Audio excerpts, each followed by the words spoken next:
get the coffee. It should be set. There you go. You're ready. You're ready for anything, man. I got my drink and hoping I don't die of hunger. But Yeah, I am too.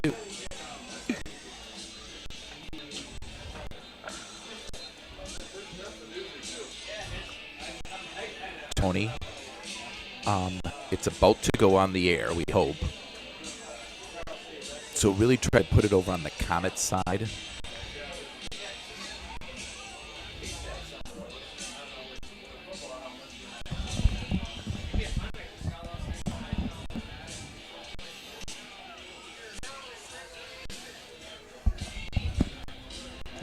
John Bruning back? Yeah. He's good to go? Yeah. Is he starting? I don't know if he's going to start or anything, but yeah, this is week 5. Good.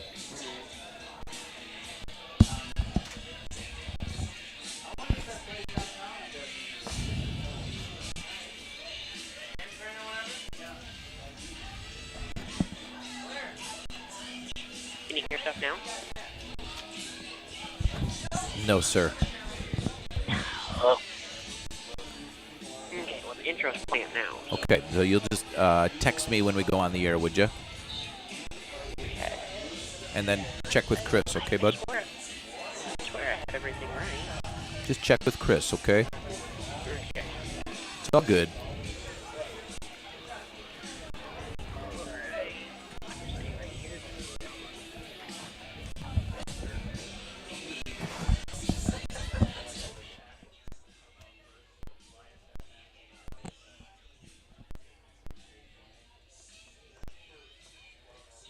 Who is it at the studio today? Oh.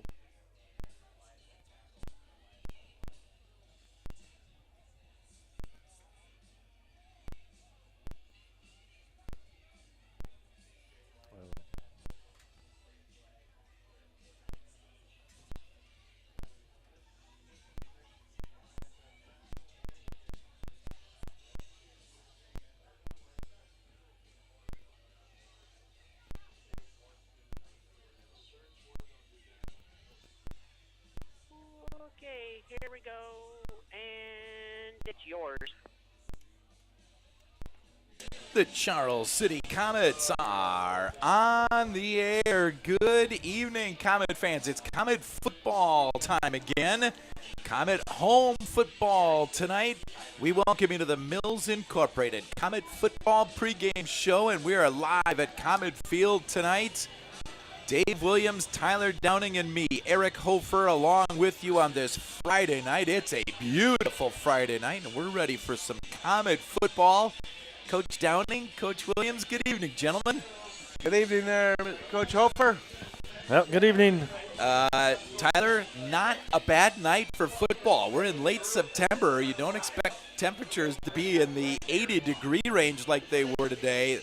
It's a perfect night for football. Yeah, it has been a little bit of a roller coaster this year. You know, some warm, some cold, and I think next week looks a little not cold, but a little chillier than this week. But yeah, in the 80s, and you know, on week 5, it is kind of a surprise, but obviously a pleasant surprise. And yeah, beautiful night, just a little bit of a wind, but yeah, it'll be a good night for football. And Dave, considering the conditions, I mean, the field looks like it's in pretty good shape. We know there's not been obviously a lot of rain here in the last month or so, but field looks pretty good, doesn't it? You bet. Looks like old Jeff Holzer and the crew there, Jerry Mitchell, have gotten water on this baby because she looks pretty nice. And they won't let us 7th graders on there, so must be taking care of it. The Comets tonight, Tyler, a tough task.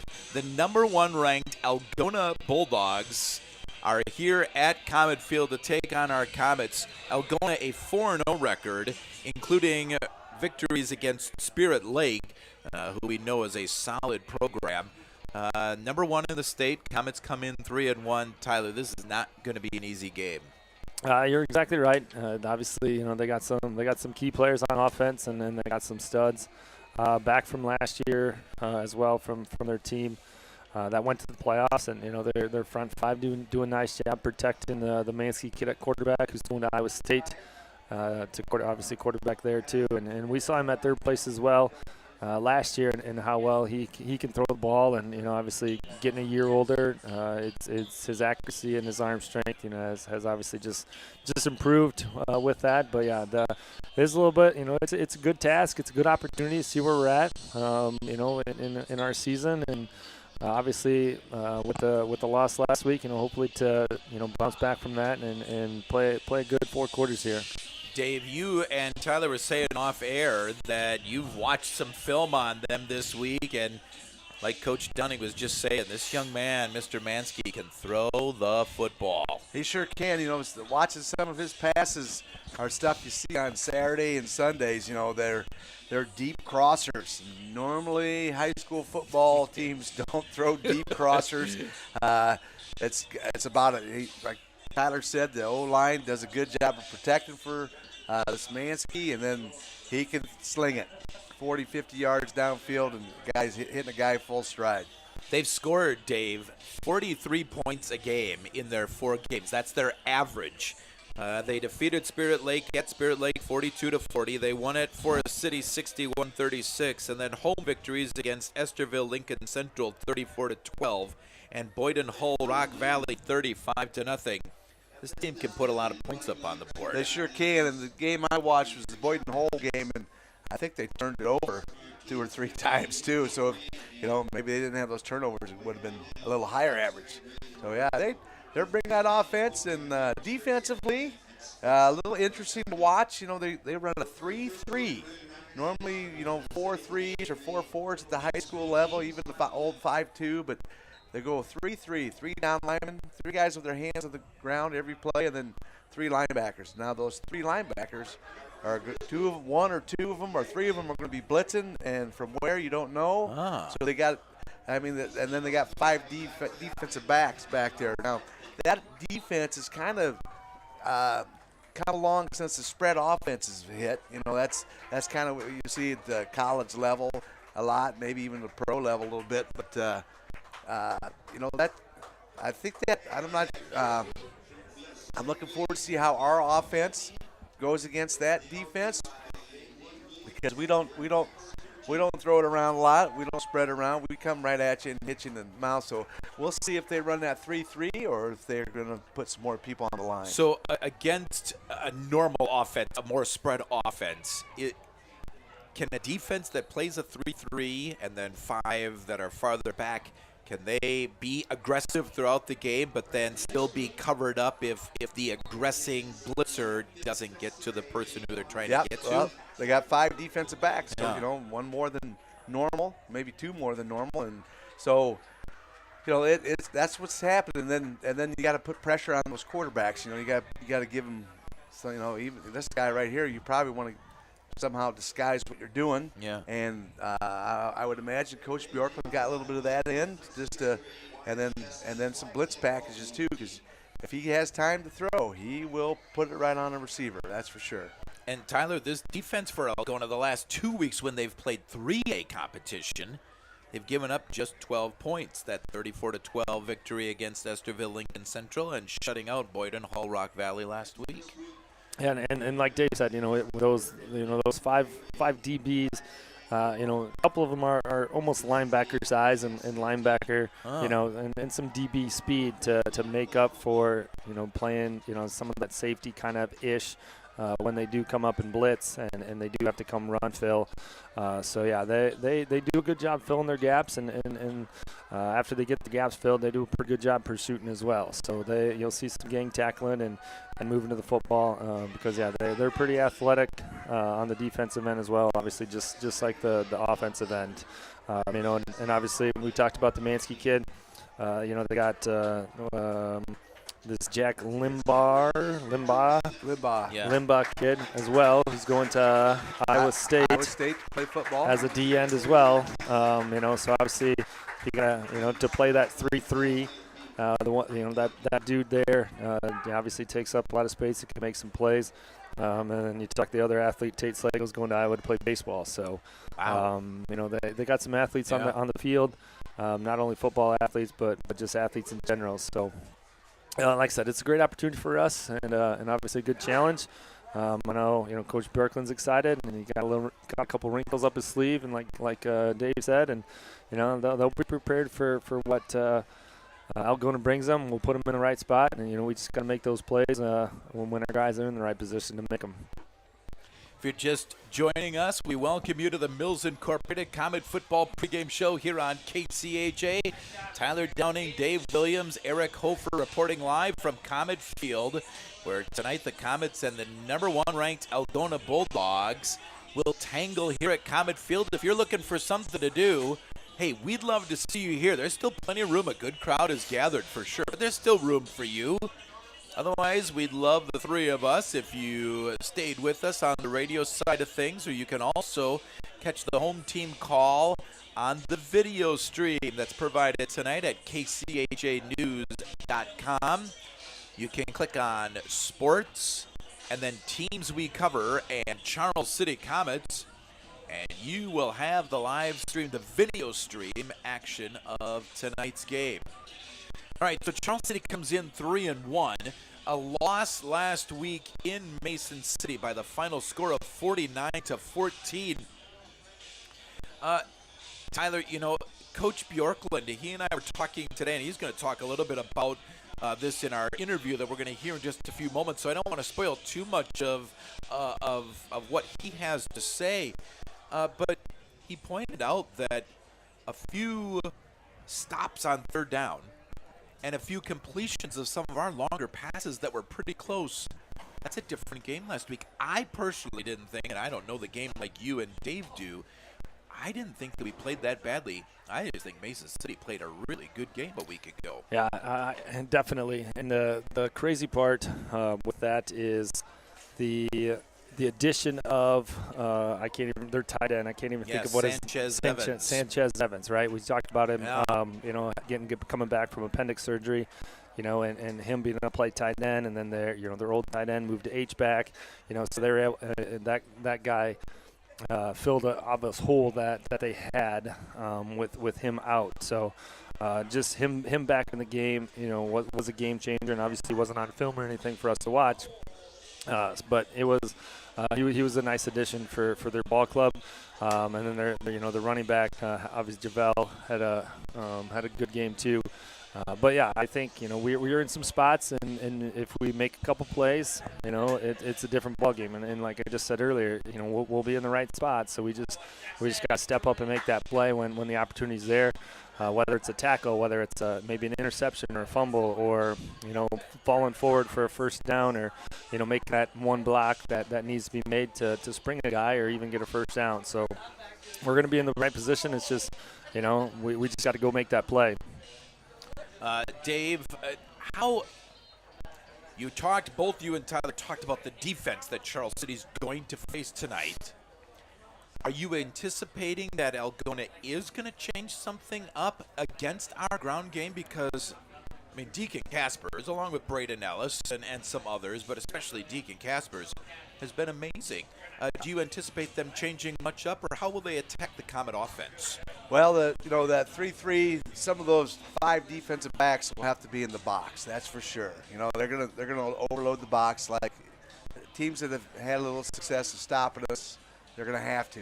If they don't, I hope they don't. I hope they leave them back there deep. It's a pretty defense, but not against an old-school offense. Yeah, looks good. But, no, they should be there. If they want to stop our run game, that they'll have to. Well, the Comets hoping to go 4-1, but it's not going to be an easy task here tonight. District play begins. Dave, 3-1 going into district play. Coach Bjorklund said off air today, you win 2 games, you got a shot at the playoffs in district play. You win 3 district games, likely this Comet team's going to the playoffs. Does much change now that we do start district play? Not too much. You spent first 4 games, you're trying to get your groove ready for the district action, and now here we go. We have our identity, and our opponents know what we're going to do, and we know what they're going to do. So it's a matter of just fine tuning some stuff, and then showing up and playing. Like we did 2 weeks ago. Right. things were happening because we showed up and got after it. That's what you want to see tonight.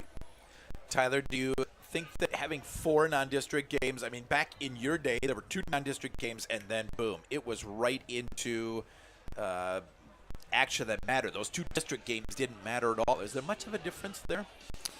I mean, I would say yes, kind of. Obviously, in this playoff scenario where you get additional guys in the playoff or teams in the playoffs, I should say, those obviously do matter. And like you said, if two district games here, and especially in as tough as district as we're in, for this year, somebody sees you got 2 district wins, and it doesn't matter who it's against in our district. I think obviously you got a chance because how many made it last year? 3, 4 teams out of our district made it. The champ and the runner-up, and then we got 2 out of the RPI got there as well. So, it's a new ball game, a different ball game, but every game counts. Just as the same because of that the RPI rankings, and I think the first one comes out next week if I remember correctly. Right. Yep. And the crazy part is it's already week 5 too. Right.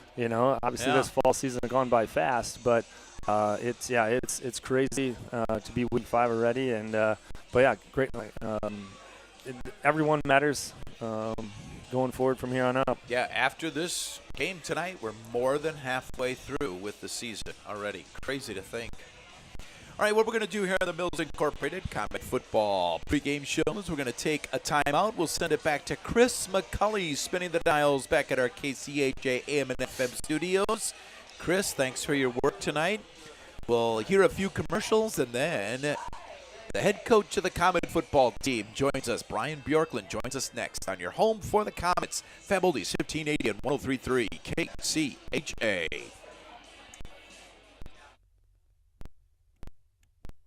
Make you feel good inside your home with indoor comfort systems that are inside your budget. You can get a new Lennox furnace that will keep your comfort up and your utility bills down. Mills Inc. employs an experienced professional staff to provide you with exemplary home comfort services. Call Mills Inc. at 641-228-2545. Go Comets!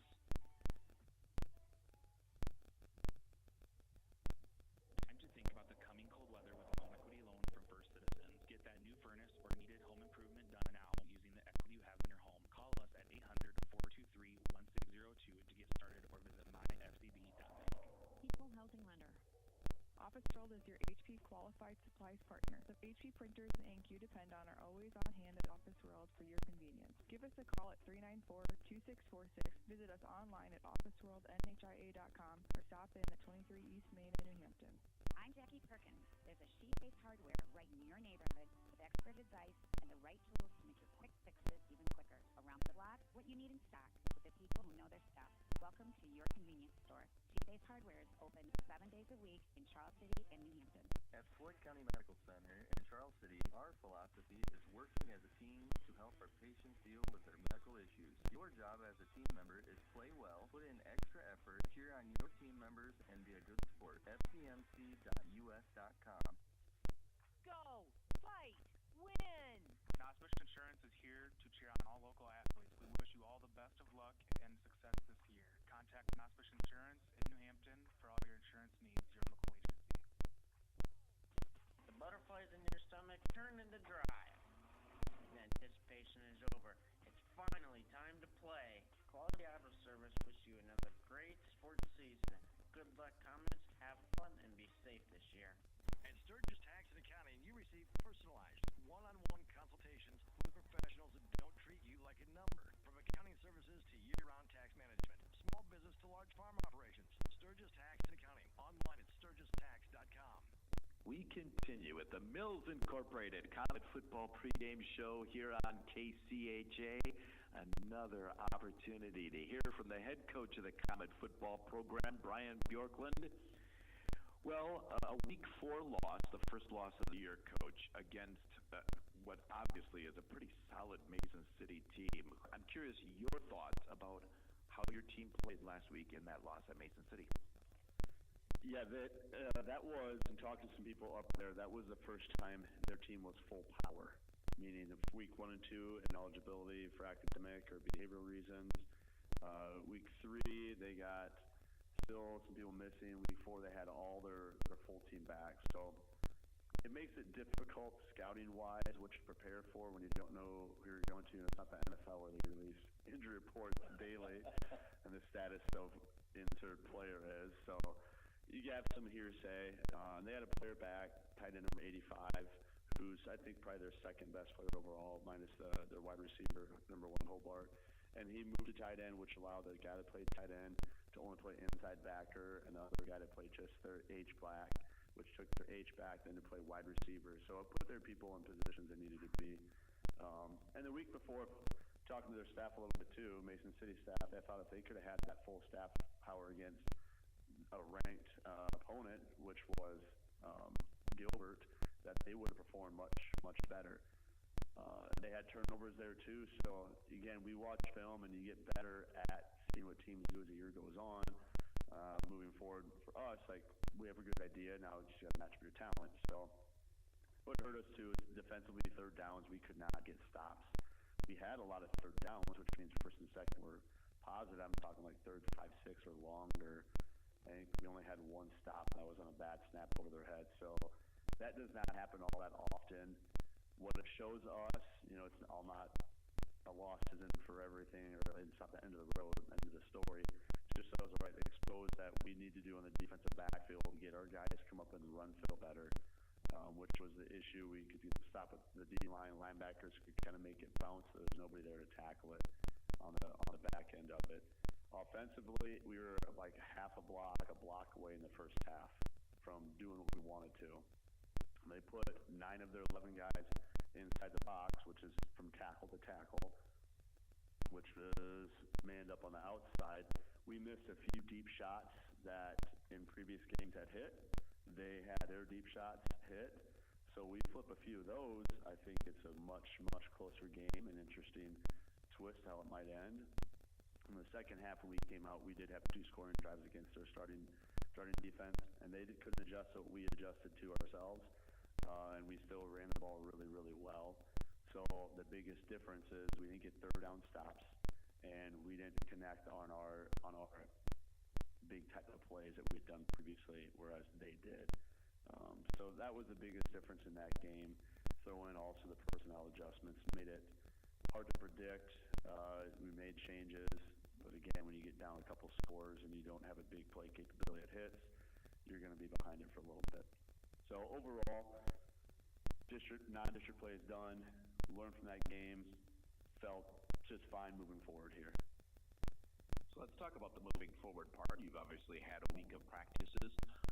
To me, as a coach, it's always fun to look at, okay, how do teams respond after a loss? Tells you a lot about the character of one's team. So I'm curious to hear, how did this team practice here this last week? And one thing, the level of football we play at 3A football, and as our schedule is set up, each week teams' opponents have gotten better, and our district is really, really better, talented people. So we think like, oh, it's just the same old type of stuff. Like, no, every week is definitely a different flavor and different personnel and what you're trying to attack as well. So every football week, it's like starting brand new on a project, and it is a major undertaking. If you're thinking from what time the game ends on Friday night to review that, from stats to film to just mentally and physically allowing your body to recuperate, even as a coach. My knees hurt sometimes running around a little bit on Saturdays. Then Sunday, all right, new week, literally trying to game plan and get practice lined up, throw in just life for everybody, and school most importantly for our students. It makes fall always an interesting week of practice. So practice this week, one thing we did differently is our staff this year, we coach both sides of the ball. That's actually pretty unique for a school our classification. Lower levels, that's basically what you do. Our coaches all love football, obviously, and they really love it, so we've learned both sides of the ball. That has helped us offensively, I think, the most. More people know who should be blocking who and what the play looks like, and then you see the game, you can actually give an educated response to a situation. So I've been really happy that way. How it does hurt you is you don't get quite the specialization, and then you're still managing now 60 guys versus just half the team. So that's been a little more difficult. So what I'm getting at that is we adjusted part of our practice this week is when it is, let's say, varsity time, they're on offense with just our offensive main coaches, and then defense would be the 9-10 guys, and you flip-flop. That's what we used to do in the past. This has changed it this year. Our staff knows each other well enough. We've been together for like 4 years, working on 4 years. It's allowed us to then work together better, but we went back this week for a few parts of our practice, like 20 minutes on a Tuesday, 20 minutes on a Wednesday or on a Thursday to doing that. And I'm excited to see, because we've had better conversations immediately after practice of, oh, this adjustment, that adjustment we want to do. So that's one adjustment we do. I think moving forward, we're going to kind of blend those two practice models together in a hybrid that will help us out. You mentioned the quality of competition continues to get better. Now you begin district play tonight, and a 3-1 record in non-district games. That is incredibly important, especially now as we get into district season. Algona comes to town, the Bulldogs, with a lot of offense behind them. What are you able to tell us about the Bulldogs, Coach? Yeah, they are the #1 ranked team in 3A right now. Next week, Humboldt, I assume, will still be a top 10 team. They're ranked somewhere 5 or 6, and then Clear Lake lost in the game-winning field goal to Waverly. They'll be top 10 as well. So we have 3 of our 5 are top 10 ranked teams. And Webster City and Hampton Dumont are no teams think roll over either. So in terms of that talent, yes, this should be exciting to play a top-ranked team. Like, time for an upset. Time to see what you can have. Their quarterback is going to Iowa State, so you'll see somebody that will play on Saturdays. Their defensive end is going to Iowa State, and they have other guys, I'm sure, that have offers elsewhere, but those are the 2 big prominent names. So just being aware of what they can do and know that, hey, they're going to extend plays and make plays. That doesn't mean that we can't bounce back from that or handle that, but just know, like, that's probably going to happen. When good players play, like, good things happen. So how do we reduce that, I suppose, and be aware of where they're at. Their offense, try to limit their possessions. So that includes, controlling the clock, keeping the ball moving that way, try to steal possession with a turnover or use special teams to your advantage, whether that's a fake or an onside or things of that nature. So that's the game plan for tonight. And like I said, each week it gets more difficult. It's district play now, so in order to make the playoffs, there's 2 ways. You can finish first or second in your district, which is obviously still an option for us. Everybody's 0-0, or be one of the at-large teams. There's 6 districts. There's 2 per district that go, so 6 times 2 is 12. Out of 16 spots, there's 4 at-large spots. And what we've noted is you've got to get to 5 wins if you want an at-large spot. So that's minimum. 6 wins is kind of guaranteed you're going there. So either get first or second in your district, or be one of the at-large spots, looking 5 to 6 wins. So 5 games left. Everything is right there for us to make that happen still. Hey, go get them tonight, Coach. Go Comets. Head Comet football coach Brian Bjorklund here on the Mills Incorporated Comet football pregame show.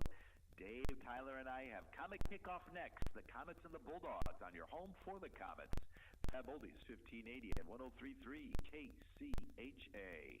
Everyone deserves to feel good inside, and the experts at Mills Inc. know how to make you feel good inside your home with indoor comfort systems that are inside your budget. You can get a new Lennox furnace that will keep your comfort up and your utility bills down. Mills Inc. employs an experienced professional staff to provide you with exemplary home comfort services. Call Mills Inc. at 641-228-2545. Go Comets! NIAC is proud to help support North Iowa athletes. Working hard and being part of a team is a great way to learn lessons for life, and learning is what NIAC is all about. Beginning with high school juniors and seniors who can start building college credits now for free. Learn more at niac.edu. Stop by your Charles City Fairway store for the best prices in town. Check out all the weekly specials that can stretch your family's budget. Charles City Fairway is proud to support the area athletes. Best of luck, Charles City Comets. Zoetis is proud to support the Comets on KCHA because the world depends on animals. Those who raise and care for them can depend on us. Succeed at Zoetis. starting wage at $19 an hour with outstanding benefits. Apply at careers.zoetis.com. At Skirts Plumbing and Heating, we love our 5-star reviews. Melissa writes, Dwight was so knowledgeable. 100% a customer for life. Thank you, Melissa. We only hire the best. When your furnace hurts, call Gertz. Maintenance plans as low as $16 a month. Hi, this is Laura with State Farm Insurance, Jimmy Rugstead agent. You know what it means to have neighbors you can count on? Like the one who helped you out when you were sick? Well, we're another neighbor you can count on. Call State Farm Insurance, Jimmy Rugstead today. Like a good neighbor, State Farm is there. Mason City Ford and Chrysler is a proud sponsor of our North Iowa athletes. Remember, champions don't show up to get everything they want. They show up to get everything they have. Whether you're looking for your first car or your family car, see Mason City Ford and Chrysler. Hi, this is Bethany Bruchka from Fidelity Bank and Trust. We're proud to be part of Charles City's close-knit community with hometown pride. We're not just your bankers, we're your friends and neighbors. Good luck and go Comets from all your friends at Fidelity Bank and Trust, your hometown bank. Member FDIC, equal housing lender.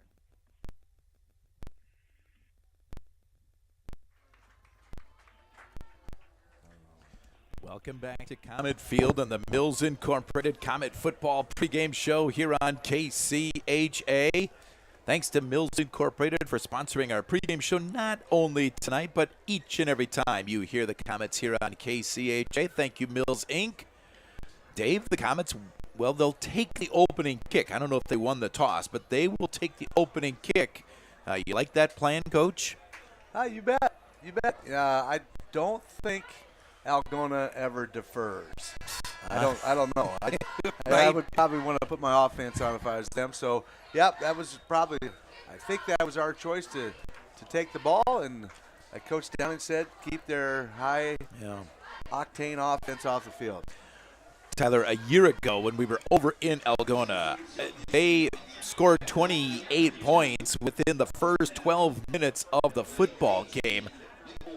How important is this first possession for Charles City? I mean, that's the case in just about every game, but even more so tonight? Yeah, definitely. Not even if you don't score. Get a few first downs, get a few momentum, move the ball a little bit. Obviously, your end goal is to score, but a 3 and out will be the worst thing that we can have on this opening kick. We are just about ready for Comet football. Here's the approach and the kick, and we are underway. Victor Ward Jr. drops the ball at the 2-yard line. Now he picks it up, tries to get to the outside. Look out, Victor. He might be hit in the end zone, and it's going to be marked just outside the end zone at about the half-yard line. Victor dropped the ball at about the 3 and then went east-west instead of running north-south. And it just about, Tyler, cost the Comets 2 points. Yeah, obviously didn't see that coming, and obviously not what you wanted to do. And obviously here it's even more important to get the ball out of the end zone, and not give up those 2 points right away. So and if we do have to punt eventually, our punter isn't backed up in the back of the end zone either. 1st and 10, Comets at about their own half-yard line. Comets doing a little shifting. Deacon Kaspers to the left of Bruning. Patrick Bruning, the quarterback, takes the snap and hands to Deacon, trying for room up the middle. He stood up right at about the line of scrimmage. I mean, he is just barely out of the end zone there, and it's 2nd and 10. Maybe lost a quarter to a half of a yard, and it's 2nd down. Well, we see their defense. They got 3 down linemen, and they got more than 3 in the box there. They're bringing a whole bunch of guys in. Yeah, 2 of those linebackers walked up on each side of the line of scrimmage. So they got 5 basically right there on the line of scrimmage, and 3 more right behind them. Now 2nd and a long 10. Here's a give to Kaspers looking for room. He's got a little bit of room across the 5 and diving forward to about the 7-yard line, maybe even the 8. Hey, Tyler, that's a nice gain there on 2nd down. It's a gain of 7. It brings up 3rd and 3. Yeah, that was a huge play there, running our buck this way. Avion Gillespie pulling and kicking out, and Luke Jacobs leading up, and getting 7 yards there for a 3rd and short. So that is a great play there, great call, and get us some yards going forward to get this manageable third down. See if the Comets can get a first down. Here's a give to Kaspers off the right side. He's battling. He breaks free, and he's got a first down across the 10-yard line. Deacon Kaspers, Dave Williams, it does not get much better than that. It looked like he was stopped for a yard loss, and he ends up getting a first down. Wow. We said last week, you can come watch this guy play. You want to, because he got hit by 4 or 5 guys starting behind the line of scrimmage, and he willed his way to a first down. Ooh. Wow. And obviously, that first drive being important, starting inside the 1 and getting a little breathing room here out to the 10. So, good 3 plays there. Obviously, Deacon got them all, and especially that second and third down run by him is huge. First and 10, Charles City. We're 2 minutes into the game. I just have an observation I want to point out here. As soon as this play is run, it's a give to Kaspers off the right side. Deacon gets to the corner first, but then is shoved out of bounds after a very short gain. Maybe a gain of 1 yard, maybe even 2 to the 14-yard line. That play call did not come in until 15 seconds on the play call. Tyler, my guess is that's on purpose? Yeah, maybe a little bit, delaying that so to wind the clock a little bit and obviously, get that offense off the field. Maybe as well, give a little rest as well in between these plays too, because, a lot of our guys go both ways as well. So, yeah, both of those probably a little bit of a design. Gain of 1. There goes Ward in motion. Bruning back to pass. Slings it long this side. Littleton is incomplete, but a penalty flag on the play. That was nearly a completion. Caden Littleton across the 40-yard line got knocked down as he tried to come back to the ball. That's going to be a pass interference penalty on Algona, and it's going to give the Comets a 15-yard penalty, and it'll be another first down. Yeah, one of those, kind of the bread and butter of the Comets right now, the throw it deep to Littleton.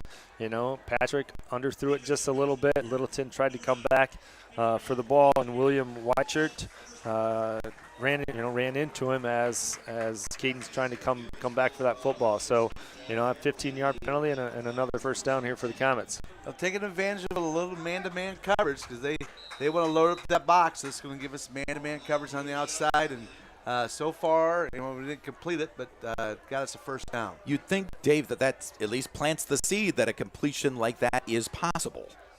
You bet.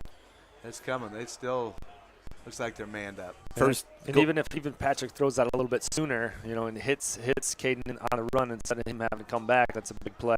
Now they sling it out to this near side. It's caught by Victor Ward Jr. He's across the 30-yard line. Caden Littleton out in front blocking. Down at the 32, it'll be a quick gain of 4 from Bruning to Victor Ward, and now Victor down, right down in front of the Comets sideline. So we'll have an official timeout while Victor gets looked at. We're early on in this one, 9:27 remaining first quarter, first drive of the game. Belonging to Charles City, it started at their own half-yard line. They've gotten 2 first downs, and they're out to the 32-yard line, their own 32. I didn't see... Yeah, he kind of got twisted up. Screenplay this way, we call it the bubble. Caden Littleton out blocking in front of him, getting upfield, and yeah, obviously, our sidelines was in the way, but maybe just got twisted or something. Looks like a lower leg injury right now, but again, it's a good play on first down. Right. Getting 4 yards, getting positive yards here right away on this play. If you're just joining us, we welcome you to Comet Football here on this Friday night. You can check out the home team call and the video stream at kchanews.com. Click on sports and then teams we cover, and then head down to the Charles City Comets, and you'll be able to check out the live stream, the video stream of tonight's game. I tell you what we're going to do here. Let's take a timeout. 9:27 remaining first quarter. We'll take a 30-second timeout. Charles City faces a 2nd and 6 when we return. We're scoreless, and you're listening to exciting Comet football on your home for the Comets. Fab Oldies, 1580 and 103.3 KCHA.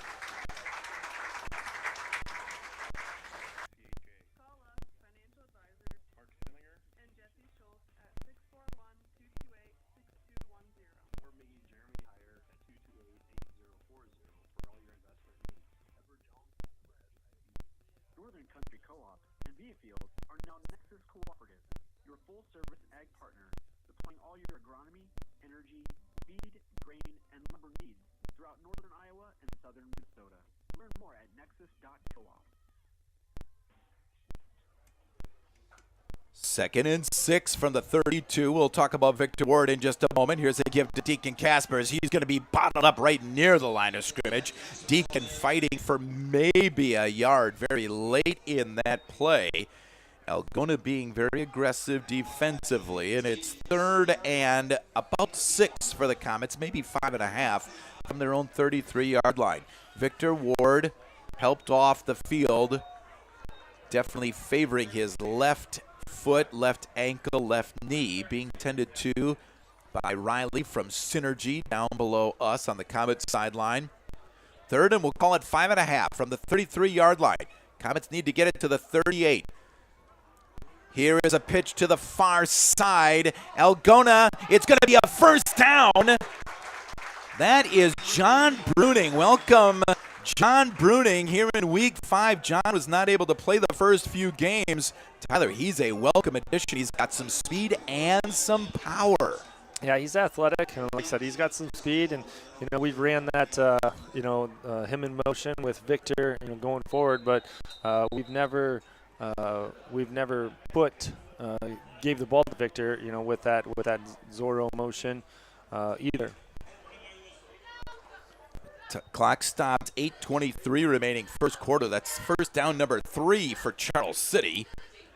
Yeah, I really like John's speed, and when he decided to go, he was heading forward, north and south, fast. He cut up fun to see. Cut up very nicely there at the right time. 3rd first down for the Comets. They reset the game clock. Now we're at 8:03. Here's Patrick Bruning back to pass, rolling to this near side, getting pressure, and he is dropped right near the line of scrimmage at about the 38-yard line. Maybe a loss on the play of 1 yard. Patrick just tried to get away from that pressure, couldn't do it. Dave, that's not easy when you're a right-handed quarterback rolling to your left, and it looks like he's hobbling just a little bit. No, he's had an ankle injury, and he's kind of been ordered not to run, so there he ended up running just a little bit, and I suppose that's one of those where it's going to hurt for a second, and hopefully he's fine here. 2nd and 11, loss of a yard. Here's a give to Kaspers, looking for him off the right side. He's got a little burst of energy across the 40 to the 45-yard line. Gain of about 7 for Deacon, and that's going to bring up 3rd and about 5, maybe 4.5. That was a nice run, Tyler, by Deacon Kaspers. Yeah, got Luke Jacobs pulling up front, pulling a wrap up there, and great job by the up front, big old hole there, and he was 2, 3, 4 yards downfield before Deacon even got touched there. See if the Comets can get another first down. Algona almost jumping offside on that far side. The play clock still at 8. 3rd and 4.5. Bruning ready to take the snap, and there it is. Hands to Kaspers, trying to get to the far side. He's going to be very close to a first down. I think he got it with a last-second dive right to the midfield stripe. The clock stops as they move the chains. Tyler, that is indeed another first down. Yeah, something there. Obviously, Meek and Ellis there on the top side, being the H-back and the tight end with those dime blocks and getting some leverage there, being able to get the corner. Obviously, we saw it there with John a couple plays earlier and 2 times there with Deacon. Something on that right side that the Comets like, and they're pinning and getting outside, and great job by Deacon falling forward for that first down. First down number 4 for Charles City. They're right at the midfield stripe. They've driven half the field, and we're halfway through the first quarter, and now whistles sound. The play clock was at 1, and John Bruning was just going into motion. So the Comets, instead of losing 5 yards, take their first timeout. We'll keep it here. Under 6 minutes remaining first quarter. Dave, Algona has not touched the ball yet, and Charles City is driven from their half-yard line to midfield. Yeah, that's what we need to do is get first downs, right? And, hey, they're not easy, except for the pass interference. Everything's been 3rd down, and we have guys fighting for yardage. And, we're playing playing tough right now, playing our style of football. And yeah, obviously you look up front. You know, those guys up front have done a nice job early. And like you said, are they going to change out of that 3-3-5 to do something different? You know, my guess is they probably practice something else. You know, they did walk those couple linebackers up on the outside to bring 5 kind of on that defensive line. But you know, they haven't made a whole lot of changes or substitutions outside of just bringing those outside linebackers up. And you know, obviously, you know, a great first drive here from the Comets. Like I said, going 50 yards already and earned every yard that they've gotten. 1st and 10, Charles City. Here is the pitch to Bruning on this near side. John going to be slung down 3 yards, but a late penalty flag way downfield at the 28-yard line in the vicinity of where Caden Littleton was. It'll be a loss of 2 on the play. They mark him down at the 48-yard line in Charles City territory. We've got a holding on Algona in the defensive backfield. And that is going to be 1st and 10, Charles City.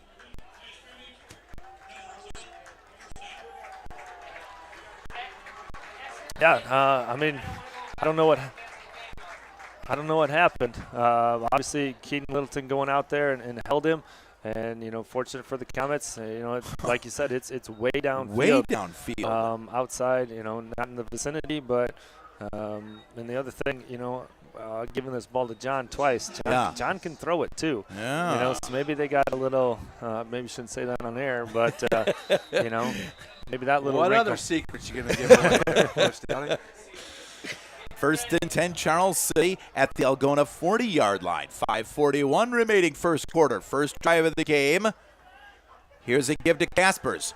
Try to get to the outside. He's across the 35. He's across the 30, and he dives forward to the 28, maybe even a 27. It's a gain of 13 for Deacon Kaspers. First down, number 6 for Charles City. And the Comets move the chains. It's 1st and 10 at the Algona 27. Yeah, again on the top side there, you know, Trevor Carolyn, Camden Meek, Braden Ellis. You know, there's something that obviously they've seen on film, or you know, they're running on our right side, their defensive left side, and obviously doing a great job picking up lots of yards with those guys double teaming and pinning. 1st and 10, Comets. Here's a give again to Kaspers, looking for room on the right side. He falls forward across the 25 to the 24. Solid gain on first down, a gain of almost 4 for Deacon. And it'll bring up 2nd and a long 6. You know, last week maybe Deacon hit the hole a little quick. He wasn't waiting for his blocks to open up. And right there, you know, the classic run where the running back puts the hand on the back, you know, the pull guard and waits for something to happen there. So, you know, that's maybe one thing we've improved on from last week to this week. 2nd in, we'll call it a long 6. Bruning awaits the snap. Hands to Kaspers. Deacon looking for a little bit of room. He's going to be pushed forward across the 25 to about the 22-yard line, we'll call it. We'll give it a gain of 1, and it's going to bring up 3rd and about 5 from inside the 25. Clock continuing to run. We're under 4 minutes now. First quarter, no score. First possession of the game. You know, and they tried to go inside there on that play, and like I said, only got a couple. But obviously, 4-down territory here, being 3rd and 5. Here goes Bruning in motion to the far side, and it's a give to Kaspers on the left side. Deacon struggling to fall forward, not enough for a first down. He's about to the 21-yard line. It's going to be a gain of roughly, well, maybe no gain on the play. Maybe a gain of a half yard, going to bring up 4th and a short 5. No, they came back to this left side, you know, so with that, not getting much yardage there here on the left side, and maybe go back up to that right side where we had success. Comets going for it on 4th and 5, and one of the Comets moved on the right side of that offensive line. Charles City was trying to draw Algona offside. And instead, a little lack of discipline on Charles City costs the Comets 5 yards. That's going to make it 4th and 10 back to the original line of scrimmage, the 27. Yeah, that was big old Trevor Caroline. He's a big boy, and when he moves, people are going to see that. Right. 4th and 10. Comets need to get it to about the 17-yard line. 2:56 and counting first quarter. No score from Comet Field. Here's Bruning rolling right, getting protection. Now getting some pressure, and he throws it incomplete. Trying to hit Caden Littleton over on that far sideline. Caden was open there, but Patrick's throw wide right out of bounds, and Algona holds. Yeah, good drive, but boy, Dave, you wanted to come up with points. Right, too bad Patrick didn't see him right away, because when he first broke, he was wide open. Patrick throws her real early, but he ran outside first, and then that window closed down. So the turnover on downs gives the ball to Algona. 1st and 10. Here's a give to the running back, and he's got room across the 40 to the 41-yard line. And that'll be a 1st down, Algona. Just straight ahead running there by Wycheck, and straight up the gut. And he wasn't touched for a long ways. And the Henry Ziska from his defensive end position making that tackle, 10, 15 yards downfield. Here's Mansky faking the give and pitching it out to this near side. It's caught 1st down inside Comet territory, inside the 30, and rolled out of bounds at about the 25. Just a little throw to Jack Limbaugh, the talented wide receiver, although he's a little bit slow to get up here on this near sideline. It's 1st and 10 Algona at the 25-yard line. Nice little play there. The tight end blocked for 1 count and then slipped outside, and he was uncovered. That's a tough play to cover that guy up. It is 1st and 10 Algona.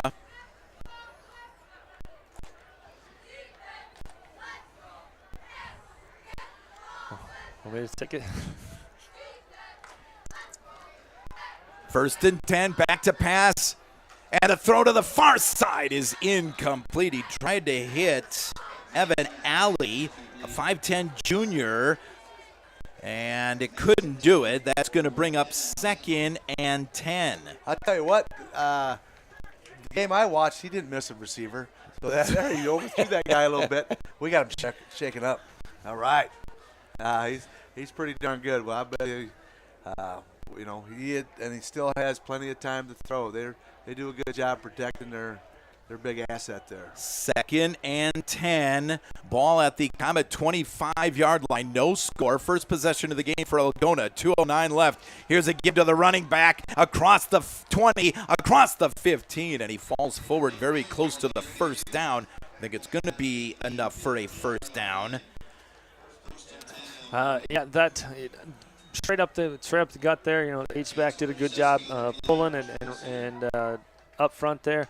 Host of Comets there on that tackle, but like I said, it was plenty of yardage there for that 1st down by the running back Weichert. 1:43 and counting first quarter here on KCHA. No score between the Comets and the Bulldogs. Here is Mansky back to pass, going towards the end zone. Caught. Touchdown, Algona. What a throw by Alex Mansky. It's a 15-yard touchdown throw from Alex Mansky. And with 1:28 remaining first quarter, that's Tate Slagle with the touchdown catch. That was a pretty impressive drive by the Bulldogs after holding Charles City. Yeah, we had 2 guys out there too, and like I said, Mansky put that ball in that small little window outside of 2 guys, and obviously Tate Slagle there for the touchdown. But that only took him 2 minutes to put that on there. So we have the ball for almost 8.5 minutes, 9 minutes, and drive 70 yards, and their high-powered offense, 2 or 3, whatever, however, 5 plays in less than 2 minutes. But the kick is blocked there, Tyler. So that's at least encouraging. No, the extra point's no good. But, yeah, I mean, you talk about 2 different offensive styles. Charles City runs 8 minutes off the clock. Algona scores in 2 minutes. And if nothing else, that 9-minute drive has to give this offense some confidence that, hey, we can do this. Hey, we can move the football, because they're going to have to do it again here. And hopefully we get a little bit better field position than when we started. If we return that ball, 10, 15 yards, you get the same if you get the same situation. Obviously, you never know. But, that ball's almost in the end zone then as well. Right. So, two important parts. Catch the ball in the air and go forward on a kick return. And, on that last kick return, we didn't do either one of those either. So, that's what we preach in middle school football. Catch the ball in the air and go forward. If you get 2 yards, you get 2 yards. You're not going to get any more yards when you go sideways than what you are when you're going straight ahead. 1:28 remaining first quarter. We apologize for some of the technical difficulties. We hopefully have those sorted out. 6-0 Algona, the lead. They go 73 yards in not very many plays, and they put the ball in the end zone, but the extra point blocked. And so now let's see what the Comets can do. Jackson Rosiska and Victor Ward back deep, but this kick is going to sail into the end zone. Wow, that was a pretty impressive kick. John was back there. Was that John? That's right, because Victor, that's right. Victor's still, he's running around a little bit, so he might get back. Yeah, goes in the end zone here. Smart play there by Jackson, and 4 or 5 yards deep, and he just lets that go over his head. So the common offense back here, and put some first downs together again, and keep that confidence and going here as we start this second drive. Charles City earned 6 first downs on that first drive, got as far as the 22-yard line, but were stymied there. First and 10 Comets at their own 20, trailing 6-0. Hand to Kaspers. He's going to be snowed under behind the line of scrimmage, about 2 yards. Dave, there's that aggressive play defensively by Algona. Now we've got a new formation in here. We got 2 tight ends. We got Jackson Warnke in there, number 43. He's not in our program, but he's got a tight end number this week, so we got a little bit different look, and then that just brought all those Algona Bulldogs into the box there. So we got 8 in the box, 8 within 5 yards, and it's 5x7 box that stopped Deacon Kaspers here in drive number 2. 2nd and 12 after the 2-yard loss. Here's the give to Deacon, cutting upfield, but again, he is hit, and he falls forward to about the line of scrimmage, which was the 18-yard line. So no gain on the play. That might be the final play of quarter number 1. The Comets, either way, are going to face a 3rd and 12. That play, Brody Shipler, made that play happen. Got in, got penetration, made Deacon Kaspers go sideways, and after that, it was there wasn't the rest of the Bulldogs were able to gang tackle him and get in there. So those front 3 guys, 4 guys, they put 5 up there, and we got to stop them and not allow penetration going forward. That's going to be the end of the first quarter. A quarter dominated time possession-wise by Charles City, but Algona scores the lone points of the first quarter. We're through 12 minutes here at Comet Field. It's Algona 6, Charles City nothing. 3rd and 12 for the Comets when we return on your home for the Comets. Fab Oldies 1580 and 103.3 KCHA.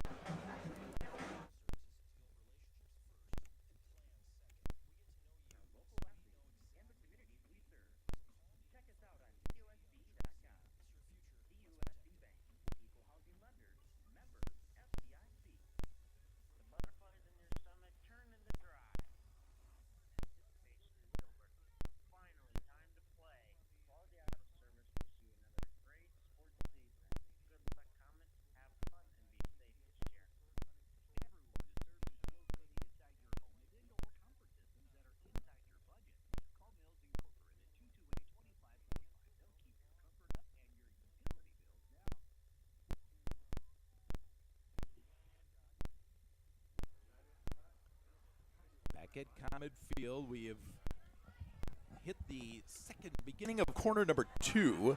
It's 6-0 Algona. All right, Dave, 3rd and 12 at your own 18-yard line. What's going to happen here? We were discussing off air. What do you think we were going to do? And I wasn't sure. So Coach Downing thinks it's a halfback pass here. Whoa. You just yelled at me just 2 plays ago not to do that. They're not listening. They're not halfback passing anyway. Here is Bruning, back to pass, and he wings it on this near side, and it's caught by Caden Littleton. He's going to go the distance. 10, 5, touchdown, Comets. An 82-yard touchdown pass from Patrick Bruning to Caden Littleton. He caught it in stride, spun away from a would-be tackler, and took it the distance. Well, I like that call, you two. and kind of similar to that last play where we got the pass interference as well, but Patrick underthrew it a little bit.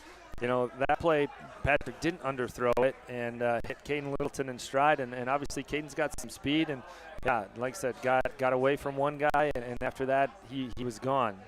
Now the Comets attempting a 2-point conversion. Patrick Bruning takes the snap, hands it to counter, and it's going to be dropped to the backfield. Braden Ellis with the ball carry. The 2-point conversion is no good. We'll keep it here. 11:47 remaining first half. And just like that, the Comets have tied the game at 6. Yeah, that was a perfect throw. Tyler, that was a perfect throw by Patrick Bruning. It was a great throw, and we talked about Algona's high-powered offense. I mean, there's some high, 3 plays and 82 yards for whatever, 84 yards, whatever it was for a touch, 80 yards, I guess, because it was a touchback. 80-yard touch or 80 yards on 3 plays. So, that was a great pass by Patrick. I think obviously the timing was right and threw it just a little bit sooner than what he did previous. To underthrow Caden on the last one. So great call, 3rd and 12. And the crazy with that new formation, Caden was the only one out in a route. And they had 4 guys around him. Right. And still outran all 4 of the Algona guys and caught the ball in stride and obviously outran them, the next 40 yards as well for the touchdown. I tell you what, you called it. You said Bruning was going to throw the pass there. Good call. You just called him by his brother's name, unfortunately. That's something we haven't seen. Getting behind those guys and hitting them deep. David Garcia, the kick gets taken at the 10-yard line. That's Slagle trying to get to the far side. He's got a little room. 30, 40, midfield. Run out of bounds over across the way and a penalty flag. Holy cow. I don't know which official threw that flag, but he threw it 45 yards. Yeah, the guy at the end of the run there, but yeah, that's probably a holding or a block in the back as Slagle's trying to get the corner there for a holding. After the run back, it's a block in the back called on Algona. So that will put the ball, my guess is that'll be where the block took place. Slagle had run it to the Charles City 47-yard line, but this one's going to come back a little ways. And it'll be 1st and 10 Bulldogs. Block in the back. They get Tate Garman on that call. So it's going to go from the 45-yard line is where the penalty occurred. So I assume they're going to mark off 15 yards from there. 10 yards? Yep. Well, let's see. No movement yet. They're waiting. No, they already marked the 15. They already marked they did. It was the other 45 to this 45. So the penalty took place at the Charles City 45-yard line. Yep. Gotcha. Okay. So that's going to make it 1st and 10 Algona at their own 45-yard line with 11:38 remaining first half. Tied at 6. They shoot it out to this near side, and it's caught on the run across the 40, 30, and Victor Ward tries to run him out of bounds. He can't. He's inside the 15, inside the 10, and driven out at the 8-yard line. Well, Tate Slagle, was that Slagle or It was. That was He's Slagle. 13, yep. Boy, Yep. that was an amazing play by Slagle after that catch. Yeah, he had some room, just a little out route or a hitch route, short yardage, and yeah, we didn't come up and tackle and kind of waited for him, and Slagle, he's got some speed, and he ran right by our defenders, and yeah, made a couple guys miss and ran through a couple as well. So first and goal, Algona at the Comet 8, just like that. Mansky fakes the handoff, now rolling right, getting a little bit of pressure, throwing on the run. Touchdown, Algona. A terrific throw by Alex Mansky. Yeah, he makes it look easy. And it's a touchdown, an 8-yard touchdown pass. Evan Alley in the back of the end zone. He had a guy, kind of the flood route guy, shallow guy in the middle, and a guy at the end. And Mansky's rolling out to his right and does a nice job throwing on the run and put it right on his numbers. Now Slagle will attempt the point after. It was blocked earlier. This one is almost blocked. But the kick is good. John Bruning came flying in there and just about got the block from the nearest side. But the kick is good. We'll keep it here. 11:18 remaining. First half. That did not take very long. The Comets scored at 11:47 of the second quarter. And including the kickoff return, that took 29 seconds. Well, obviously the big pass play, 2 plays. Slagle went out of bounds on that first, 40-yard catch. And then the one in the back of the end zone to finish it off for the touchdown. So, yeah, obviously, we said it at the beginning. The Mansky kid can throw, and they got some athletes out there that can catch the ball and in space, and they're fast. And obviously our secondary's out, has a tall task with Mansky, who can put it anywhere he wants, and some of those athletes that can also run. So it's 13-7. 13-6, a 7-point lead. Comets will try to get a kickoff return here. John Bruning and Jackson Resiska deep, kicking from right to left. Jackson Resiska catches it at the 2-yard line, straight ahead to the 10, tries to find a hole. Drives forward to about the 20-yard line, and that's where the Comets will take over first and 10, trailing for the second time tonight. It's 13-6, Algona leading our Comets. Obviously catch the ball and go straight ahead, and that's exactly what Jackson did. He got about 15-ish yards on that kick return, and got it out to the 18-yard line. Yeah, you're right. It's just shy of the 20, isn't it? Yep. 11-11 remaining, first quarter. Comets will have it first and 10. They do mark it at the 19-yard line. And we got that same formation with the 2 tight ends. We got both tight ends on this side, actually, with Warnke and Ellis and Meek, all right here on this right side. Bruning awaits the snap. He takes it and hands to Kaspers. Deacon off the right side, spins for about a yard to the 20-yard line before he's knocked down. That's carry number 14 unofficially for Deacon. I have him at 42 yards.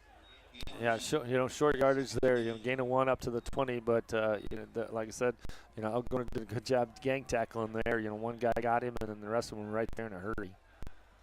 2nd and 9. Clock running, 10:40 and counting first half. Now 3 men move in motion from the left side of the Comet offensive line to the right side. Bruning takes the snap and gives to Kaspers. Deacon trying to hit the corner. He's going to be held on to, and Deacon fighting for yardage, but there's just not much to get. No gain on the play. Back to the 20. And I tell you what, Algona, Dave, they pursue to the football very nicely. Yeah, they sure do. We got a new formation here with 3 big guys out here trying to block for Deacon. Just getting wrinkles out, and we got a team that's pretty fast we're playing against too. We are running away from that Jack Limbaugh guy, the Iowa State defensive end, but the Tavon Zinnel, this left defensive end on that last play, did a nice job as well. Bruning throws it high up into the air, a jump ball, and it's incomplete. Tried to hit Caden Littleton across midfield. It was 1 against 2, one Comet against 2 Bulldogs. Caden leaped as high as he couldn't come down with it, and that's going to bring up 4th down, and the Comets will be forced to bring on the punt team. Yeah, a little air under that ball, and allowed the 2 Algona guys to get back and knock that ball away. You know, and Caden just couldn't out jump those other 2, and kind of like I said, jump ball, and there's just really nothing that Caden could do there. It was close, though. It was close to a completion. He made it a good effort out of it, didn't he? Caden, as we know, has some leaping ability. He now, we're hoping, has some good kicking ability. He's standing at his own 6-yard line, is Caden Littleton, ready to punt this one away. Good snap. Oh, they're faking, and the throw is incomplete. Oh, if that ball is just down a little bit to Jackson Rosiska, it's a completion and then some. Oh, Caden, a decent throw. Maybe just a little high, and Jackson couldn't quite pluck it out of the air. You know, gutsy call there by Coach Bjorklund. Yes, sir. But obviously, like you said, I mean, he was open. Jackson was open right there, and just over his head and out of his reach. So, gutsy call, but a good call. You got to try something against this team. Yep. And there we go. We did. Heck yeah. You try to steal a possession, any way you can. 1st and 10 Algona at the Comet 20-yard line. They lead 13-6. Mansky, 3-step drop, getting pressure. Zings it to the far side. A diving effort. Did he catch it? If he did, that was an amazing grab, and he did. A sliding catch reminiscent of a sliding catch made by Mason City a week ago. It's going to be down at the 2-yard line.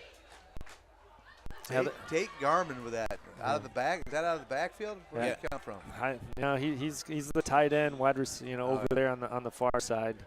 Number 9, the white check is the running back. So 2 guys out there, and that was a nice catch.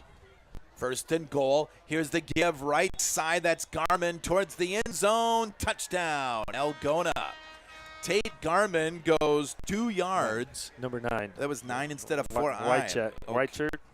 So William Whiteshirt goes for the touchdown for Algona. I am sorry, Comet fans. I just cannot read those numbers of Algona. Yeah, especially the single digits. Is it an 8? Is it a 0? Is it a 4? Those I would agree. Those are a little difficult. They're just narrow and skinny. Well, I apologize, Comet fans. Either way, at the touchdown, now the extra point is good. And we're going to take a timeout. We have 9:10 remaining first half here at Comet Field.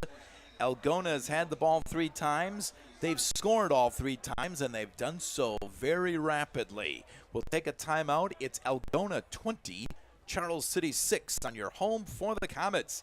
Fab Oldies 1580 and 103.3 KCHA.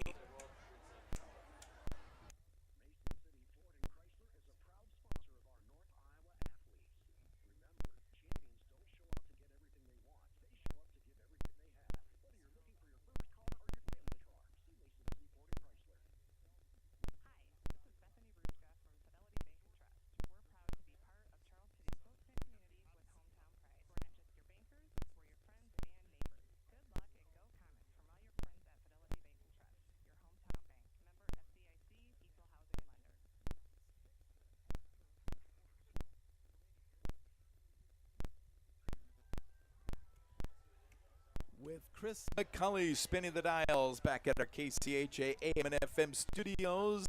Dave, Tyler, and Eric with you in Comet Field. 9:10 left first half, and Algona now a 2-score advantage, 20-6.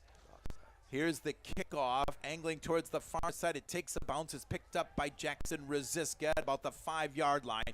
Tries to weave his way across the 10 and makes it to about the 15. Yeah, it looks like that's the second time that I've noticed. It looks like somebody's offside on that Algona kickoff, but not called. And so it's 1st and 10 Charles City. Yeah, and if you could throw that flag 45 yards, you can get her on the field from here, Coach Hofer. It is the same guy that was watching that line that was watching as well. Chad Weber from the Sheriff's Department appreciated that line earlier, the 45-yarder. Chad, we're glad that you're tuning in, listening to Comet Football on this Friday, no matter where you're tuning in from. 1st and 10 Comets, 3 minutes into this second quarter, 20-6 Bulldogs. I screwed that up. 3 receivers to this near side, and here's the throw out to this near side, and it's incomplete. Tried to hit Caden Littleton with a couple of blockers out in front of him, but the throw hit off of his hands, and that makes it 2nd and 10. I like that call, Dave. Yeah, we're trying to find more stuff. We had trips out here and trying to get it in the hands of one of our playmakers, and one of those hit earlier this year where he was able to break free and go for a long one. Yeah, just kind of getting it in space and getting outside of their 9 in the box and kind of a simple, easy throw and yeah, it was a good play call there on 1st down. Now 2nd down, a receiver at each side. Here comes Bruning in motion from the far side to the near side. The give to Casper is looking for room off the left side. He dodges in towards the middle. He's across the 15 to about the 19-yard line. It'll be a gain of 3 for Deacon. And now a pesky 3rd and 7 for Charles City. Never easy with a ground control offense, so we'll see what the Comets can come up here with on 3rd and 7. Yeah, not much there up front with Algona and the pursuit that they had. So, the holes that we saw there on that first drive aren't there right now, in these last couple drives. So, we've got to move our feet and get a little bit creative, and obviously they're keying on Deacon more and more as this game goes on. 3 receivers again to this near side. Bruning getting pressure immediately, and he goes down. Wow, they were in the backfield real quickly, and the Comets lose 6 yards there on that 3rd and 7, and it's going to bring up 4th and 13, and the Comets will send the punt team on. Some of those blitzes you'll kind of see at, maybe I watch the Vikings all the time, and they line up a bunch of guys on the line of scrimmage. You never know who's coming. That's kind of what they did there, and they brought 2 guys right into where we were trying to throw it, and it worked pretty well. Caden Littleton standing at his own goal line, ready to punt it away to Tate Slagle. This time he does punt it, an end-over-end kick that takes a Comet roll inside Algona territory. Slagle picks it up at the 42. He's ahead to midfield, now tries the reverse field. He's across midfield and driven down at about the 46-yard line of Charles City. And that's where the Bulldogs will start 1st and 10. 7-11 left first half. It's 20-7 Algona. I'll say that was a great job there by Zeke Causey, not letting Tate Slagle come back to the wide side of the field. He held the headhunter there on this near side to not let Tate come to the near side and the wide side of the field, and kept him on the short side, and the rest of the Comets were able to pursue in there and fill their lanes and make that tackle. Algona with great field position at the Comet 46-yard line. They lead by 2 scores. They send Garmin out to this near side. Evan Alley in the slot on this near side. 1st and 10. Mansky the give off the right side. This is William Weichert. He's got a 1st down across the 35 to about the 32, maybe even the 31-yard line. Weichert, a 5'11 sophomore, 185 pounds. He's got a 1st down on a gain of 12. And a little new formation there by Algona, too, with twins out this side and the wide receiver out the top side. And in the Comets, we didn't adjust very well on our outside linebackers. We're doing it on this play, coming out with him. But, going up to the top side and getting lots of yards there on 1st down. Here's Weichert, another carry. He's got a 1st down and more inside the 20, inside the 15, and run out of bounds over on that far side, inside the 10-yard line at about the 8. That young man's got some speed, and he hit the hole, the open big hole for a 1st down, 1st and goal. Algona inside the Comet 10. Yeah, that guy gets some, that good offensive line has opened up some nice holes for them. We did have a couple arm tackles that were broken, so we got guys, maybe doing their job, just not quite tackling properly. First and goal, Bulldogs. Mansky fakes it, shoots it out to this near side. It's caught and to the end zone. Touchdown, Algona. Well, they make it look easy, that's for sure. Mansky goes to Garmin, and that's a touchdown for the Bulldogs. They now lead 26-6 with 6:49 left first half.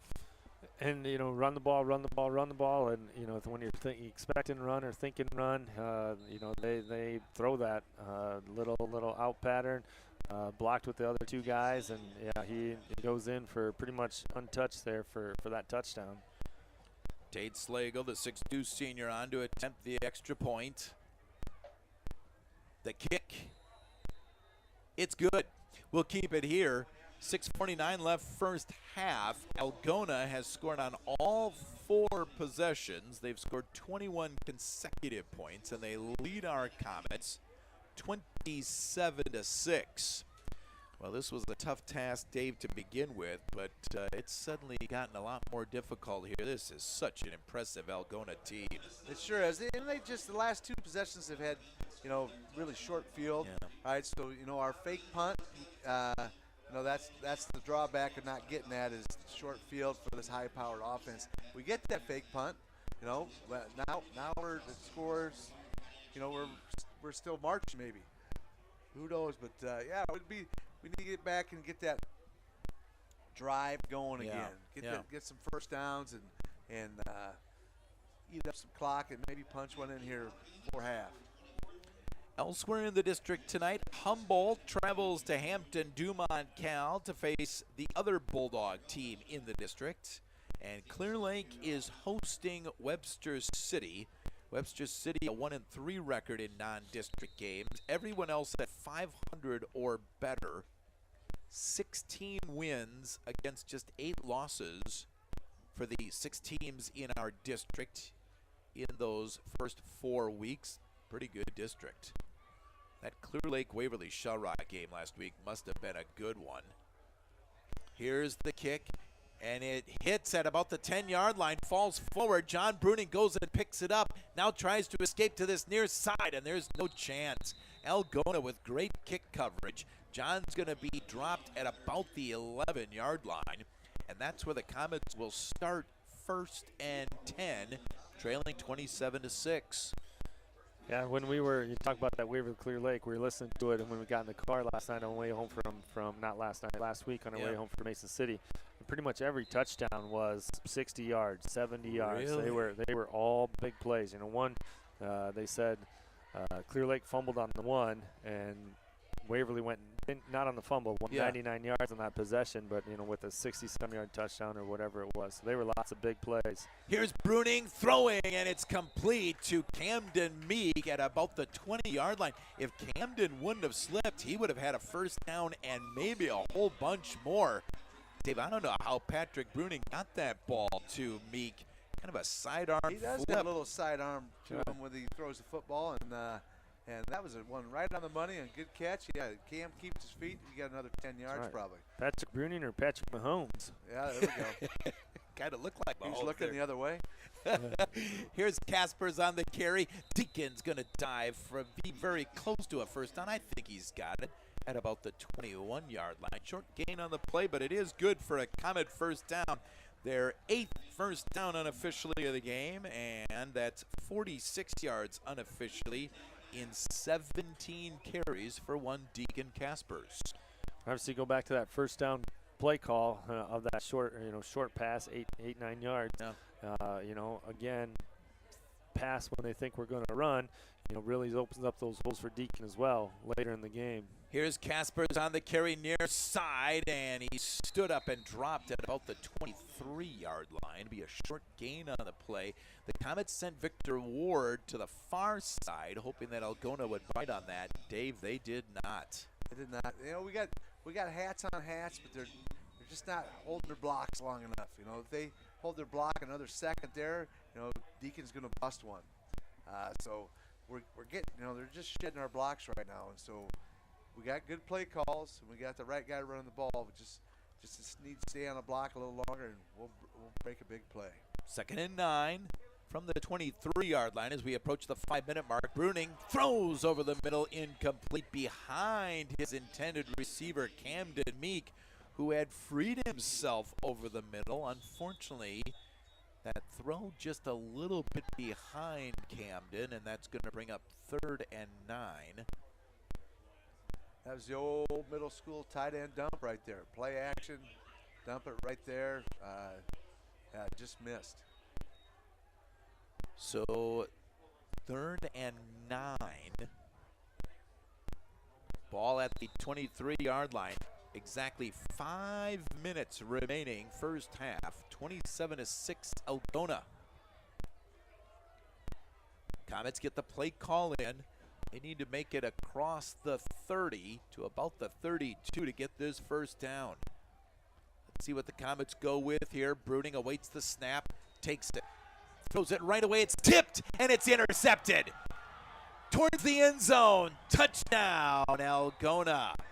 That pass was tipped right near the line of scrimmage, and it was intercepted, and the Bulldogs run it back for a touchdown, and with 4:52 left first half, Algona leads 33-6.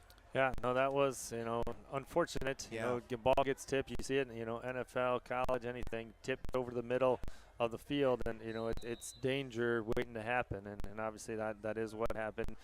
Danger and took it back for a touchdown. So, unfortunate, obviously good play by the defensive line. You can't get to the quarterback, put your hands up, and that's what he did.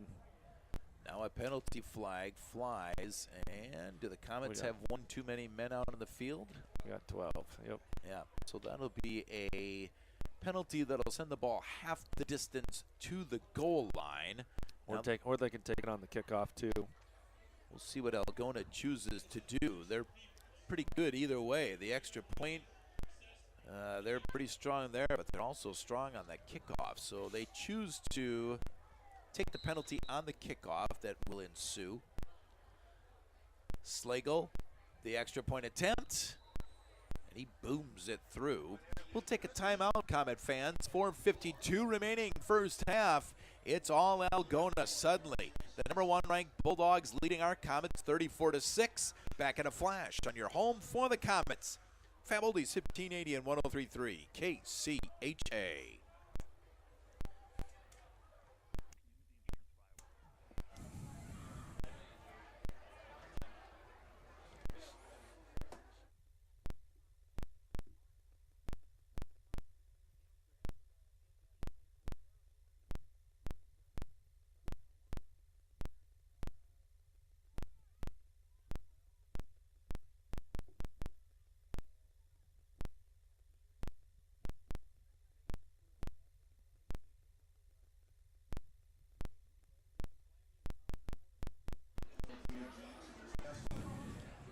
Tyler, Dave, and Eric returning you to Comet Field. 28 consecutive points scored by Algona to turn a 6-6 tie into a 34-6 Bulldog advantage. Carly Stevenson listening in tonight. Hi, Carly. We're glad that you're along for the ride tonight. We know you're cheering for a Comet rally. And this kickoff by Slagle goes into the end zone. It'll be a touchback, and the Comets will start 1st and 10 from their own 20-yard line. That wasn't in the end zone by much. No, and I feel like he was trying to land it just to the field of play side of the goal line. He looked a little disappointed in himself. I tell you what, Jack, our guy let it go over his head, and then if it would have done one of those like they do in the pros where the ball bounces backwards, we might have been in trouble. Yeah, because Jackson wasn't even looking that way either. Right, He just, it's in the end zone, and it barely wasn't. It wasn't hardly not in the end zone. 1st and 10 Comets. Let's see what they can do on this offensive possession. Bruning back to pass, wings it high on this near side, and it's incomplete. Intended receiver was Victor Ward. Victor stepped out of bounds, so even if he would have caught that ball, it would have been incomplete. Could have been a penalty. Yeah, for stepping out of bounds and then being the first one to touch it coming back in. Yeah. A little wheel route. We faked a bubble there with Caden Littleton and brought Victor Ward on a go route, on a wheel route. Algona didn't bite. They stayed home and were disciplined, and we obviously threw that ball out of bounds and for the incomplete pass. But, again, on first down, got to mix it up a little bit and not just Deacon Caspers. 2nd and 10. Play clock is at 0. The Comets get it off. A throw over the middle is incomplete. Overthrown was Camden Meek, who again, Dave, he's freed himself pretty nicely over the middle. Comets just haven't been able to connect with the tall tight end. Right, that play we did connect on earlier, and go back to it in the right time because they're still keying on Deacon like they probably should, and just missed him. Patrick really would have liked to have that one back. Darren Crooks tuned in, listening tonight. Hey, Darren Crooks, thanks for tuning in. He says, go Comets. Darren, thanks as always. 3rd and 10. Bruning rolls right, looking, throwing, incomplete over the head of his intended receiver, Victor Ward. And that's going to bring up 4th down. Well, Dave, this is the thing with Algona. They have taken the Comets completely out of what Charles City wanted to do offensively. Good teams can force other teams to do that, can't they? They sure can, yeah. We're just trying to make something happen. Yeah. You're right. I think next time we get the ball, we'll go back to running and playing our game. Caden Littleton standing at his own 5-yard line, ready to punt it away. Another good snap. Caden boots it away, and this is a good kick. It hits and rolls. It's picked up by Slagle at the 30-yard line. Reverses field across the 35. Did he fumble that ball? Yeah, that's ours. And nope, they're going to say it's down.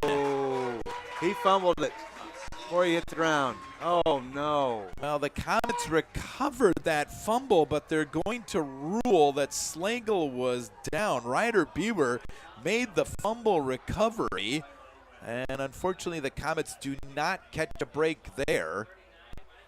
I saw that ball come loose, and unfortunately maybe the guy's body shields the closest official, but he was like facing backwards, and that ball popped out into our hands there.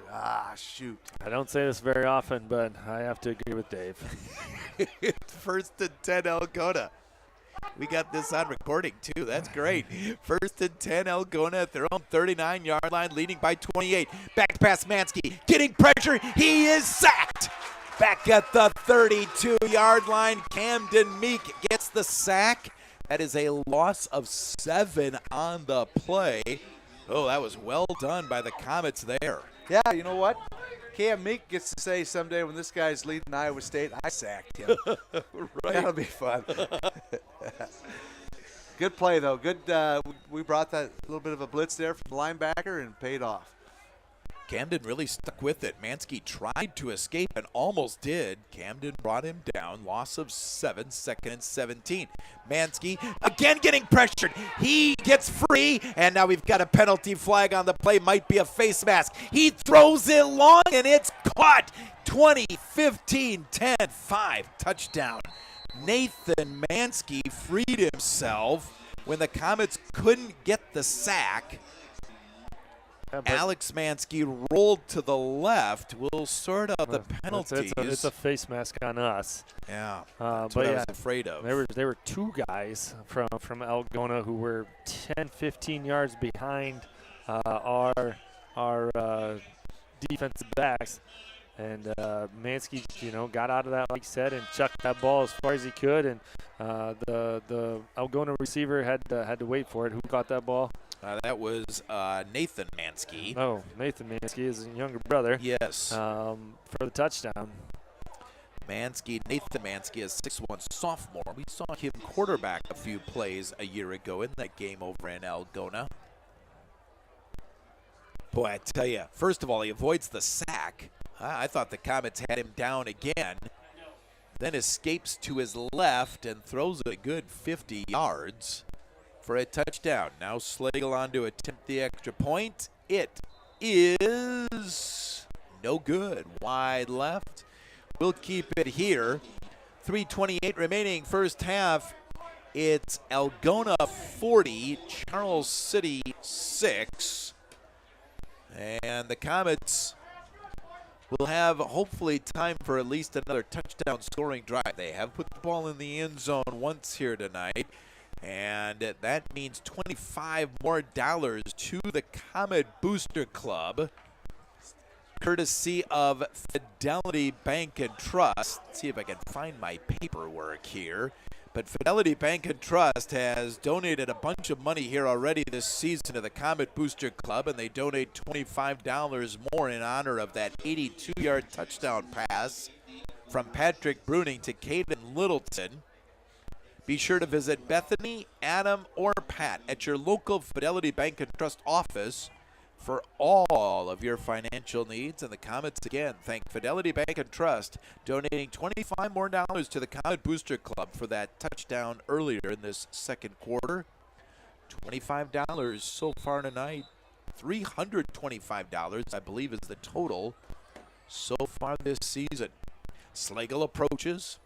Shorter kick here. It's caught by an up man. That's Littleton at the 20-yard line, and he is jolted down at about the 27, maybe the 28, and that's where the Comets will start first and 10, trailing 40-6. Taken by the up back, and sometimes those guys in front of the up back, they came a little soon, and Caden ran right by one of our up backs because the ball didn't go as far, and that got decent field position here, at the 28. So, punched in. We got 3:23 left. Not a whole lot of time with our offense, but because we like to methodically go down the field. Here's a give to Kaspers. Oh, he had a hole, but it closed up quickly. Deacon across the 30 to about the 31. A gain of 3 for Deacon. Dave, that hole closed very quickly. Looked like he might get some yardage, and then all of a sudden, not so fast. Yeah, hey, that's good, though. We got good blocking up front. Maybe they're playing a little more of their prevent type stuff, but I think we're going to run the ball at him here. Man, making that play was Tayton Rummel, a freshman, 6'3", 190 middle linebacker. Here's Kaspers looking for room on the left side. He's got a little bit of room across the 35 to the 36. A nice run by Deacon. It'll be a gain of 5 for the talented junior, and the Comets will face third and about 2.5. We're under 2.5 minutes remaining first half. It's 40-6 Algona. See what the Comets choose to do here. 2 receivers on that far side. Kaspers moves from the right to the left of Bruning. Algona is stacked up there in the box.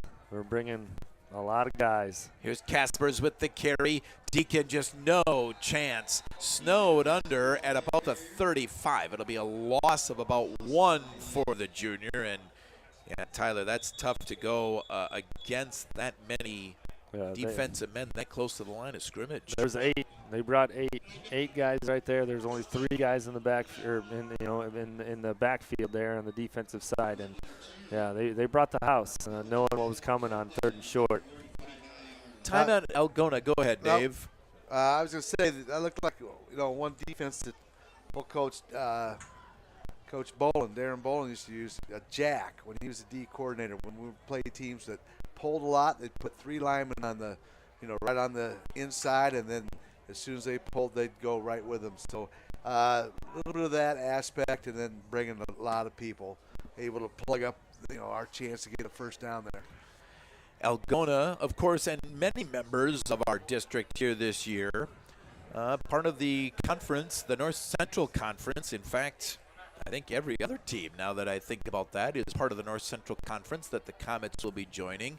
Clear Lake, Humboldt, Hampton, Dumont, Cal, Webster City, and Algona. Yeah, all 5 of those members of the North Central Conference that'll soon be the conference that the Comets are a part of.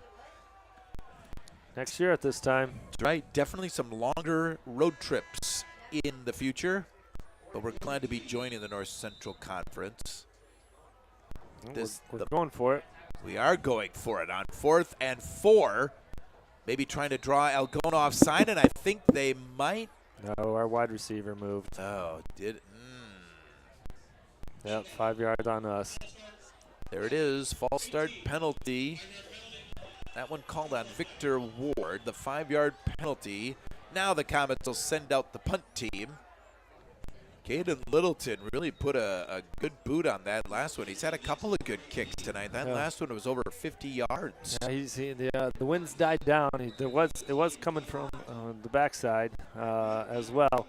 But, yeah, he keeps it low on the line drive punt to hopefully keep it away from Sligo. But Sligo goes and runs it down and gets a decent return anyway. Here's a low snap, and it is bobbled and covered up by Caden Littleton at the 12-yard line. Yeah, that's unfortunate as well. Yeah. You know, first time we've seen that out of a punt. You know, most of our snaps from Bennett Hansen have been pretty good on the long snap, and unfortunate for this in an untimely place for this snap. And then when Caden went down to go get it, he fumbled it a little bit as well. 1st and 10, Algona at the Comet 12-yard line. They lead 40-6 with 1:52 remaining first half. Mansky fakes the handoff, slings it out to the far side. It's caught towards the end zone. Touchdown, Algona. Just incredibly smooth work by the Algona offense. That's Slagle again with the touchdown catch. And it is now 46-6, Algona with the lead. Yeah, you know, froze him a little bit on the play action. Sligo leaked out to the top side and was wide open, you know, in one move, and he was into the end zone and beat our DB for the touchdown. Sligo on to attempt the extra point. The kick is no good. Once again, wide left. We'll keep it here. 1:49 remaining first half. Algona has scored 40 unanswered points, and they lead our Comets 46-6. And I mean, wow, it's just tough to communicate how good this Algona team looks. I mean, Dave, you said it earlier. They look like a team you'd see on Saturdays or Sundays. You bet. You know, like that last pass play, I think anytime we line up where we don't have a guy out in the flats, their guy goes right out there, and Mansky maybe even run pass option. He just keeps it and throws it. You know, boy, they're good. And obviously the unfortunate part right now is the 35-point clock runs now from here on out. So without a score here, the second half might be over in a hurry. And Algona does get the ball to start the second half too. The kick is fielded on one bounce by John Bruning. John getting to the outside, and he nearly slipped through. He's across the 25 to about the 26, maybe the 27-yard line. Ooh, John Bruning was close to breaking that one. Yeah, that was a good run by John. You know, picked it up on a bounce a little bit, and got forward. And John's got some speed mixed with some power, and he can. You know, that was a decent return there out of John. See what the Comets can do here on this final possession of the first half, most likely. Trailing 46-6. Marching band preparing to march here at halftime. Two receivers to the top side. Here's a give to Kaspers trying to get to this near side. He spins through a tackle and gets across the 30-yard line to about the 31.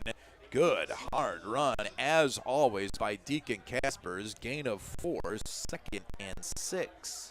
Yeah, coming to this right side, similar to what Dave said earlier, we got guys, hats on guys, and they were able to break off of our blocks and make the play. And the Jack Limbaugh play, came from the other defensive end spot and on some pursuit, and was able to run him down. 2nd and 6. Clock running. We're under now at 1 minute. Bruning goes in motion from this near side to the far side, and the give to Kaspers. Tries to bounce it to the outside. Deacon's going to be stood up. It'll be no gain on the play, maybe even a loss of about a half a yard. We'll give him a loss of 1. It's going to bring up 3rd and 7 right from the 30-yard line. That tackle was by the quarterback, Alex Mansky. Now, if I was up by 40 points in the first half, I might have him on the bench. And that was a great play by him too. You know, keeping that outside edge and waiting for Kaspers to make a move, and then came up and made the tackle. He's a football player. That's what he's showing. 15 seconds left. 3rd and 7 from the 30. They fake the handoff and they throw it, and it's caught by Camden Meek. He's going to be short of the first down across the 35. About the 37-yard line. Official almost got run over. That's going to be the end of the first half. We're through 24 minutes of football here at Comet Field. And just think, with 11:47 remaining in the second quarter, it was tied at 6. And in those 11 minutes and 47 seconds after that, Algona scored 40 points. I mean, I realized a short field a couple of times, and the pick 6 was definitely a factor in all that. But right, but obviously, you know, with the short fields, they get, you know, from their defense setting up those short fields too. So, you know, yeah, just because it's a short field, you know, they set it themselves up on that as well. So, yeah, it's they're I mean, Algona's an impressive team to watch, and they're good, and obviously that's why they scored 40 points in 11 minutes because they got some talent there, and you know, even some of these guys will be happy to see them graduate this spring as well. I think there will probably be a few coaches who will be pretty pleased to see some of these Bulldogs graduate. They came in averaging 43 points a game. They've already bested that through 24 minutes. And Dave, it's not for lack of effort by the Comets. I mean, I think all three of us agree this Comet team has played hard as they have all season. We're playing hard, and you know, shoot, a couple, you know, some missed tackles. You know, other than the missed tackles, and this Algona team is big and they're fast. And, you know, obviously got a great quarterback, and they can. I think I still say they every chance they get, they go out their football field and play catch, because those guys are going full speed and catching passes. Algona next week will host Clear Lake in what should be a terrific game. Meanwhile, the Comets will make the long trek to Humboldt. Charles City will be on the road each of the next 2 weeks, traveling to Humboldt 1 week from tonight, and then 2 weeks from tonight we'll be in Webster City to face off with the Lynx. Charles City's final home game of this 2024 campaign, at least during the regular season, is Week 8 against Hampton-Dumont Cal, and then the Comets will return to the road to head to Clear Lake in week number 9. Algona gets 2 district home games. Charles City gets 2 district home games. Clear Lake has 3 district games at home, as does Hampton-Dumont Cal and Webster City. The Comets and Humboldt, who will compete next week, they each have 2 district home games here this year. Well, what we're going to do is we're going to send it back to Chris McCulley back at our KCHA AM and FM studios on Main Street in downtown Charles City. Chris, we'll send it back to you for a 3-minute timeout, and then we'll come back with halftime programming. It's 46-6, Algona leading Charles City at halftime on your home for the Comets. Fab Oldies 1580 and 103.3 KCHA.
Back at halftime here on KCHA.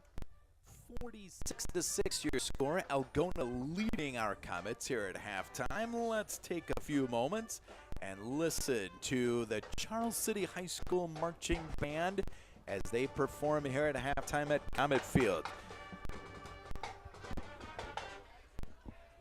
We'll continue with the performance here in just a moment. This big crowd appreciative of the work that the marching band is doing as always. Jake Gassman, the outstanding director of our Charles City Instrumental Music Program. Lily Mooring, Aubrey Michael, and Katie Haglund are the drum majors for this year's group. Let's listen as we continue with halftime here at Comet Field, the Charles City High School Marching Band performing.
Charles City High School Marching Band under the direction of Mr. Jake Gassman performing here at halftime with the Spirit Squad. Also joining in on a routine there on that piece. Comets trailing here at halftime. Tyler, Dave, and Eric with you here at Comet Field. It's 46-6. Algona leading our Comets. All right, I'm going to take a moment and move away from football and kind of grieve the end of the baseball season. Now, Coach Downing, I have thought of you several times this week because your Twins, who were 17 games above 500 a little over a month ago, have dropped to 5 games over 500, and boy, it's going to take something to make the playoffs. That's going to be a miracle, I think. I don't even know if they won today or not. You know what? It's no good when neither one of these guys have baseball on their phone, guys. Yeah. Those of you listening, the scores are always known here in the football booth and how the baseball teams are doing. Not today. I mean, it's been brutal. And I don't even. But they got beat last night in 13 innings and whatever it was, and it's just been a disaster. These last 3-4 weeks, and I don't even know if they, even last Friday I said, Dave and I went to the Cardinals Twins game. The Cardinals did win, including that game. I think they've won 9 since August 24th. Ugh. So it's been a rough month. So yeah, and unfortunately Detroit won tonight. So that probably puts a nail in the coffin. That's it. The Twins cannot make the postseason. And I went to a playoff game last year when against Toronto. I went against Houston. Oh yeah. I went to the Houston game when they got beat, but it was like a 2-1, 2-0 ball game, and it was a fun time. But it's I mean, not that I won't watch any more baseball. Right. I'll still watch it. Sure. And it's not like they were on ESPN Plus last night, and of course it's blacked out here. With all that. So right. And then so yeah, it's. I don't get to watch them a whole lot, but it was a struggle bus these last few weeks. The Cubs did win today. I listened to a bunch of that game before I came for cross-country practice. They won 1-0 in an hour and 48 minutes. Poor broadcasters couldn't get in all of their sponsorships quickly enough. It was that fast of a game. An hour 48 at Wrigley Field today. Wind was blowing in. Wind was blowing in heavily, heavily. And Dave, your Cardinals. Let's see here. They're out of the playoffs too, though. Yeah. They've been out a few weeks already. So all three of us, not heading towards postseason baseball, unfortunately for any of us. Oh, Cardinals, let's see here. Now you guys know how to handle this a lot better than I do because my Cardinals always make the postseason, Right. and that'll be 2 years in a row. Yeah. So, right. I wonder what changes are coming. You know, I guess that's what you got to do now if your team doesn't make the playoffs, or maybe 1 or 2 years in a row, you got to change everything. I don't know if that's always the answer, but that's the way things go nowadays. Kind of modern pro sports, unfortunately. Right. Yeah, what I saw, WNBA, who was it just got fired yesterday? The Chicago Fire, not Fire. Sky. Sky. Yeah. Yeah, fired their head coach. Yeah, after 1 year. Yeah, Teresa Witherspoon after 1 year. And they had some injuries, and yeah. By the way, and I'll tell you this, the Cardinals fired Mike Schilt 2 years ago. They shouldn't have done that. And he's got a pretty good Padres team in the playoffs right now, doesn't he? Does. Yeah. That is not always the answer. I'll say that. I like that guy a lot. So our new manager's not bad, but I like Mike Schilt. He was pretty good. You listen to Mike Schilt on radio, and you just get fired up just listening to him. He loves baseball. Yeah, you just get fired up listening to the guy. We're at halftime. Great work by the Charles City High School Marching Band tonight, performing at halftime. Algona leading our Comets by the score of 46-6 here through 24 minutes.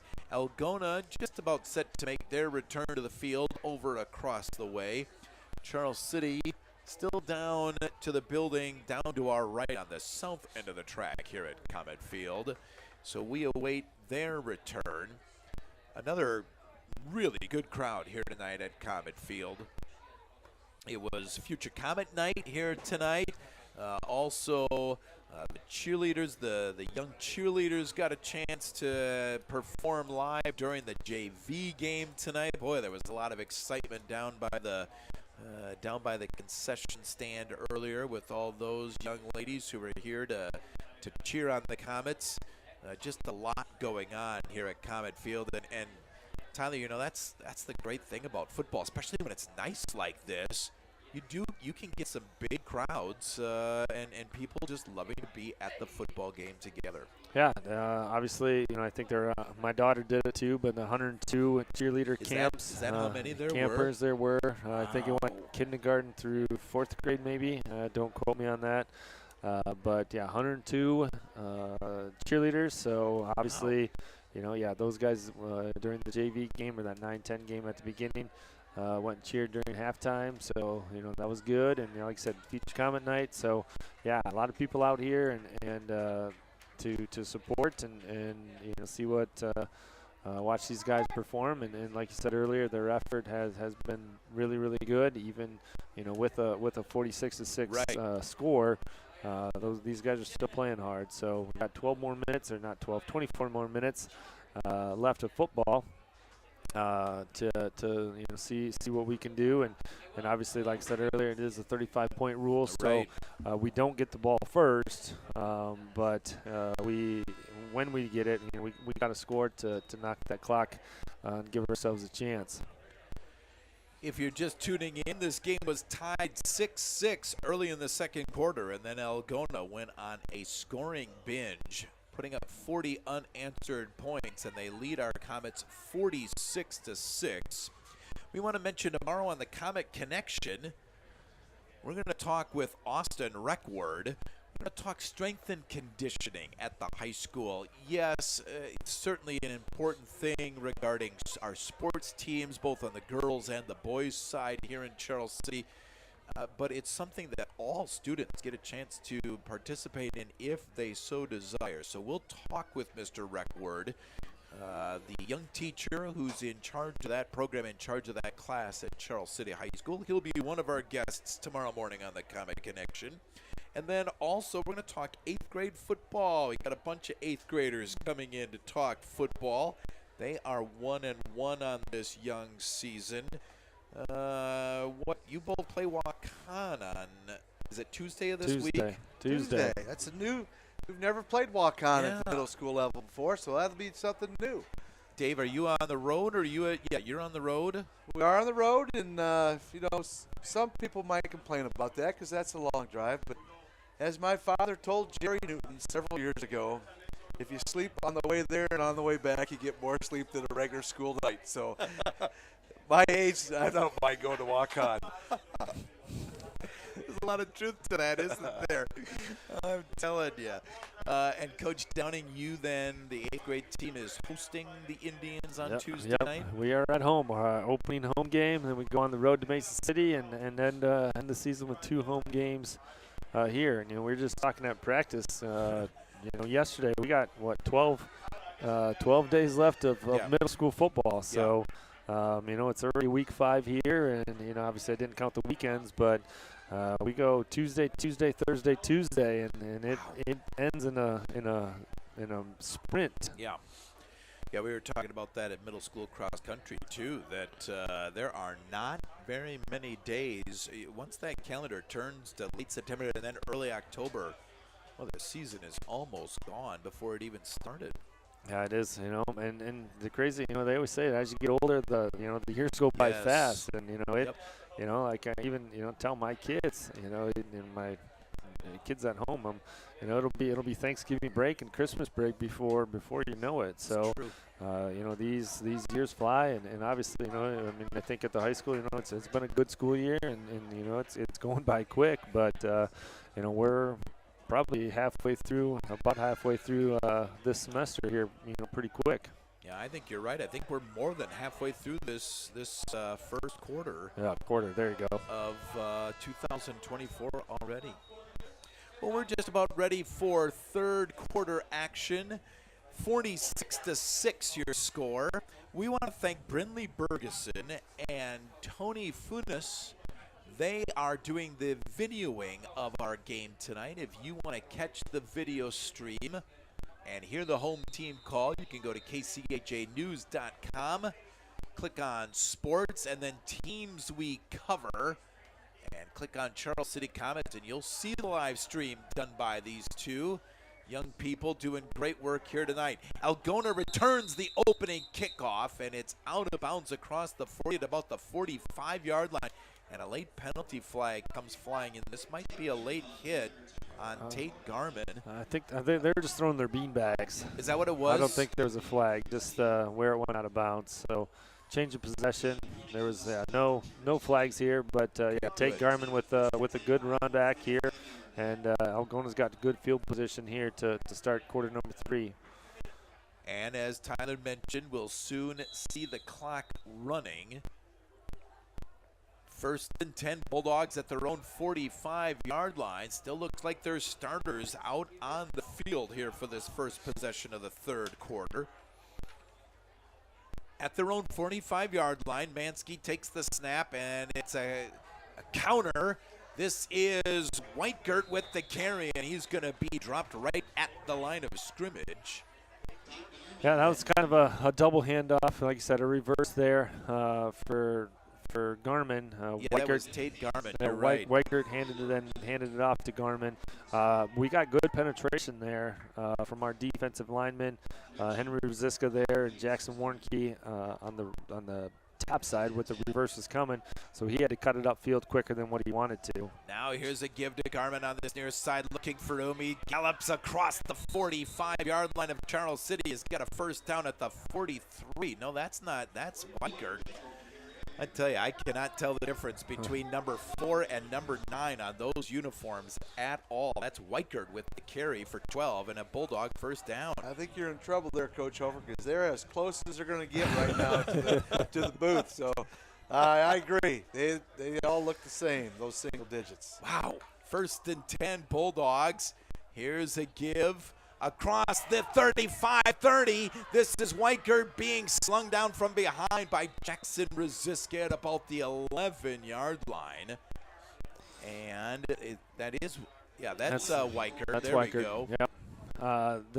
Here's the thing. Both of those last two plays there by Weichert, we talked about Deacon Casper being patient and putting his hand on that lead blocker. Right. That's exactly what Weichert did on the play before. And this one, he was patient, and then saw the hole and sprinted through that hole for that big gain. So those are two nice runs there. 1st and 10 Bulldogs at the 11.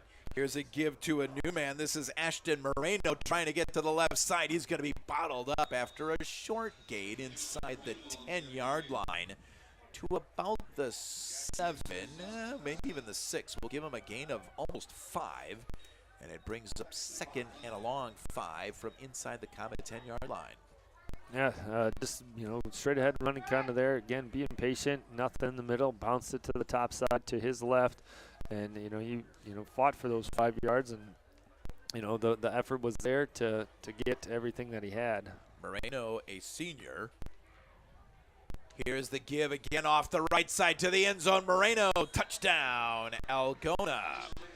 Ashton Moreno goes 6 yards for the Algona touchdown, and with 9:01 remaining third quarter, it's now Algona 52, Charles City 6.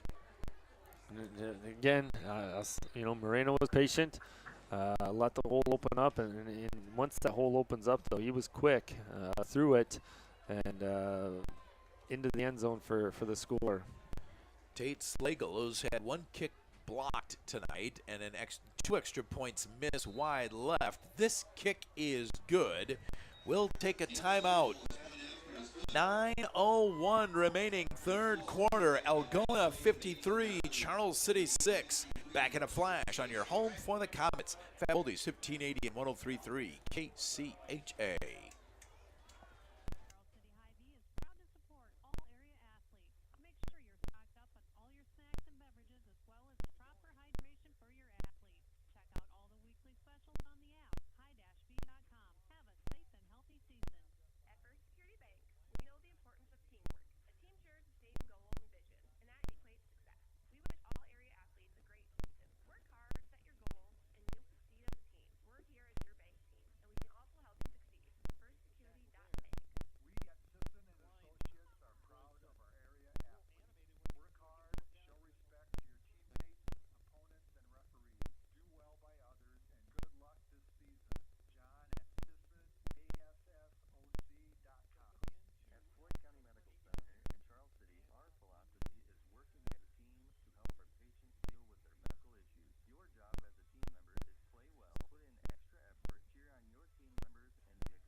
Jackson Rosiska with a nice return out to almost the 40-yard line. In fact, they do mark it at the 40-yard line. Dave Jackson took that kickoff on the run and just about broke it. He did. He kind of just a quick swerve outside to avoid the traffic, and he one little shoestring tackle. Otherwise, he might still be running. First and 10 Comets trailing 53-6. See what the Comets can put together on this drive, their first of the second half. Want to say hi to Renee Boss listening in tonight. Renee, thanks as always for tuning in. They sling it out to this near side, caught by John Bruning. John tries to avoid a tackle. He gets away, and he's run out of bounds across the 45 to the 46. Good shimmy move there by John Bruning to free himself and gain 6 yards. Maybe, you know what, they'll give him 7 to the 47. That was well done. That got a shoulder square, to the line of scrimmage, and basically one-on-one here with the cornerback, and beat him to the outside and got upfield. And, that's a good run there, good pass to catch on first down for a gain of 7. Unofficially 108 passing yards for Charles City on 5 completions. The big one, an 82-yard touchdown pass to Caden Littleton. Now Deacon Caspers, a gain across midfield. He's got a first down, and then a late penalty flag comes flying in. So we'll sort this one out before we for sure say it's a first down. Yeah, I don't. A run of about 6 yards, but I don't know what that call could be. Maybe a unnecessary roughness at the end of the play. Well, late hit. Good call, Coach Downing. It'll be a gain of 6 for Deacon Caspers and a Charles City first down, their 9th unofficially of the night. And that 15-yard penalty will move it down to the 31-yard line of Algona, where it'll be 1st and 10 Comets. Yeah, Deacon Casper's there up the middle. Good hard run. Yeah. And keeping his feet moving like always. And, obviously the penalty tacks on some extra yards there. But, like I said earlier, these guys are still playing hard even with the score.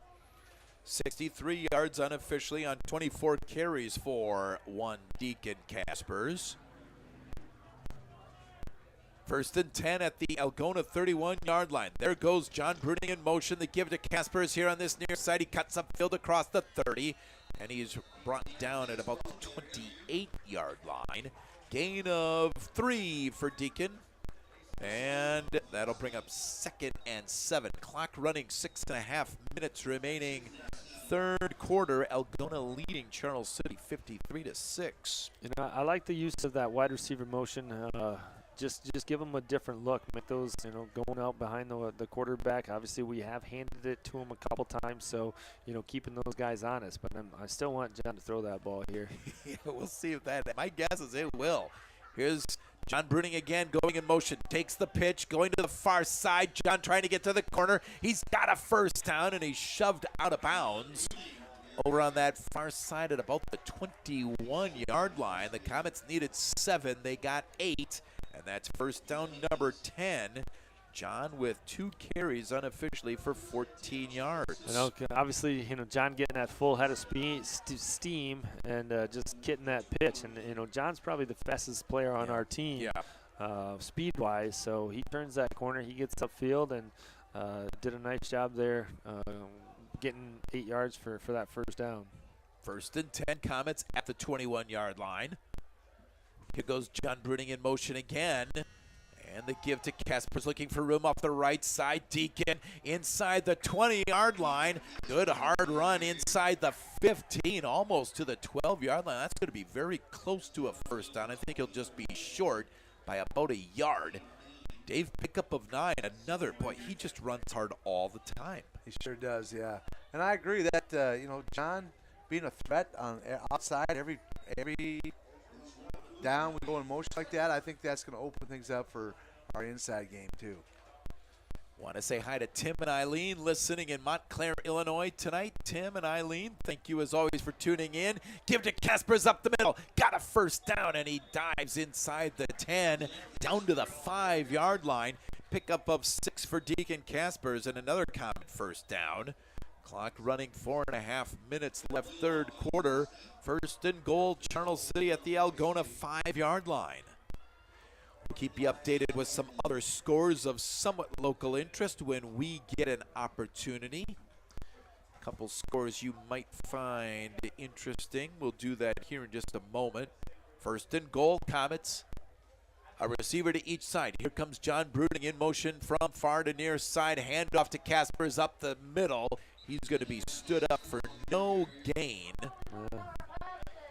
And it'll be 2nd and goal, maybe even a loss of 1 on the play. Yeah, boggled them up there in the middle. Obviously, short yardage here, 5 yards for the end zone, and want to punch one in here. And obviously, what we've done, our kind of our bread and butter is running that football and getting in the end zone. So Algona did a nice job plugging up that middle, and no game there for Caspers. Now 2nd and goal from the 6. 2 receivers on this near side, and they throw it out to Bruning, and John catches it but then slips as he tried to cut up field. So it'll be a loss on the play of 1 on that pass completion, and now it's going to bring up 3rd and goal from about the 7 or 8 yard line of Algona. You know, kind of a low throw there. Yeah. And, you know, John going down to a knee to catch that ball. So obviously being down, you know, it's one of those. It's like, oh, should have let that one bounce. But you know, in the heat of the moment, you're like, ooh, you know, we want to catch everything and you know, try to make a play. Even though you know we couldn't make a play on that one, but the effort again was there. Just a little bit of a low throw from Patrick to John. Much like that pitcher who sometimes can't keep his hand from trying to field a comebacker. Here's a give to Kaspers on the right side. Deacon's going to be stood up after a short gain on the play. He'll make it to the 5 yard line, maybe the 6. It'll be a gain of 2, and now the Comets will face 4th and goal with 2:15 and counting, third quarter. Decorah leading in Mason City 17-7 against the Riverhawks. We wondered how that game might fare tonight. That should be a good one over there in Mason City. North Fayette Valley leading Osage at the half. Over at North Fayette Valley, it's 29-0 in favor of the Tigerhawks. Now on 4th and goal. They fake the handoff. Here comes the blitz. The throw to the end zone. Touchdown. No, was it? It was caught. Touchdown, Comets. Camden Meek with that touchdown reception from 6 yards. Boy, that ball, Algona closed on that ball very quickly and just about knocked it out of the air. But it's a touchdown for Camden Meek, and the Comets have scored their 2nd touchdown of the game here in the third quarter. A little play action there from the Comets, and you know, the Bulldogs came on the kind of a blitz, but bit on play fake, and Camden Meek was wide open there for the touchdown. Now David Garcia on to attempt the extra point, and the kick is good. Well done there by David Garcia on the extra point. We'll keep it here. 1:43 remaining, third quarter. It's now Algona 53, Charles City 13. Dave, that was a pretty nice drive by Charles City. It was a nice drive. It was against Algona's backup, so it was not against the starters. But, hey, how about our first extra point of the year? Yeah, right there. Recruited David Garcia out of school. You know, he plays a little soccer for the Comets, and he obviously has got a pretty good leg. And I will also say that he is kicking the ball a lot better this week than he did last week. So a week of practice, maybe a second week of practice, and he's really, I think he's coming on, because that looked like a good kicker kicking an extra point right there. The timing was excellent. Yeah. And not only the extra points, but these kickoffs have much improved too. That you know that he's done, you know, even so far today than last week with Mason City. This has also been good job kicking it.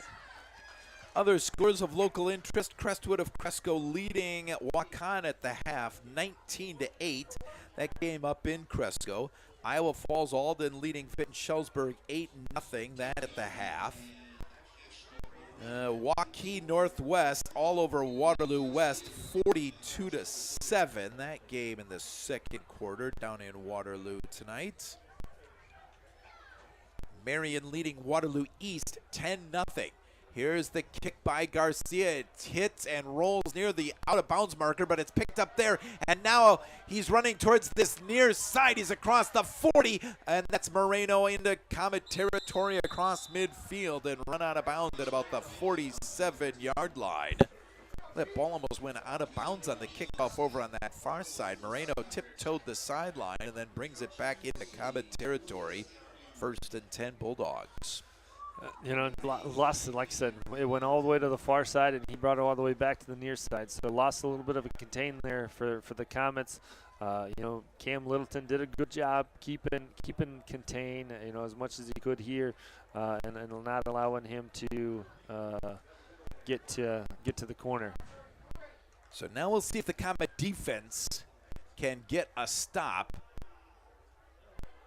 A new quarterback in, well, no, wait a minute. Is that still Mansky? It's his brother. Might be.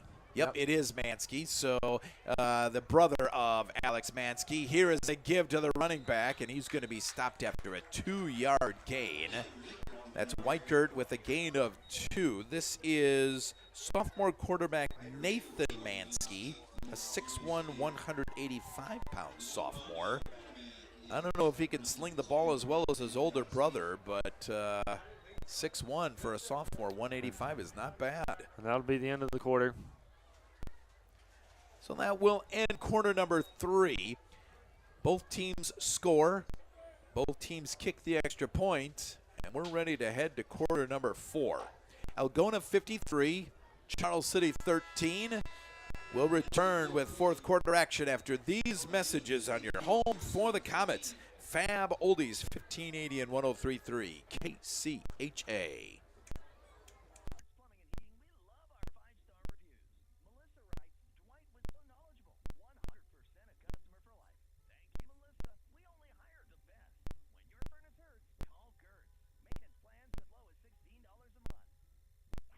Zoetis is proud to support the Comets on KCHA because the world depends on animals. Those who raise and care for them can depend on us. Succeed at Zoetis.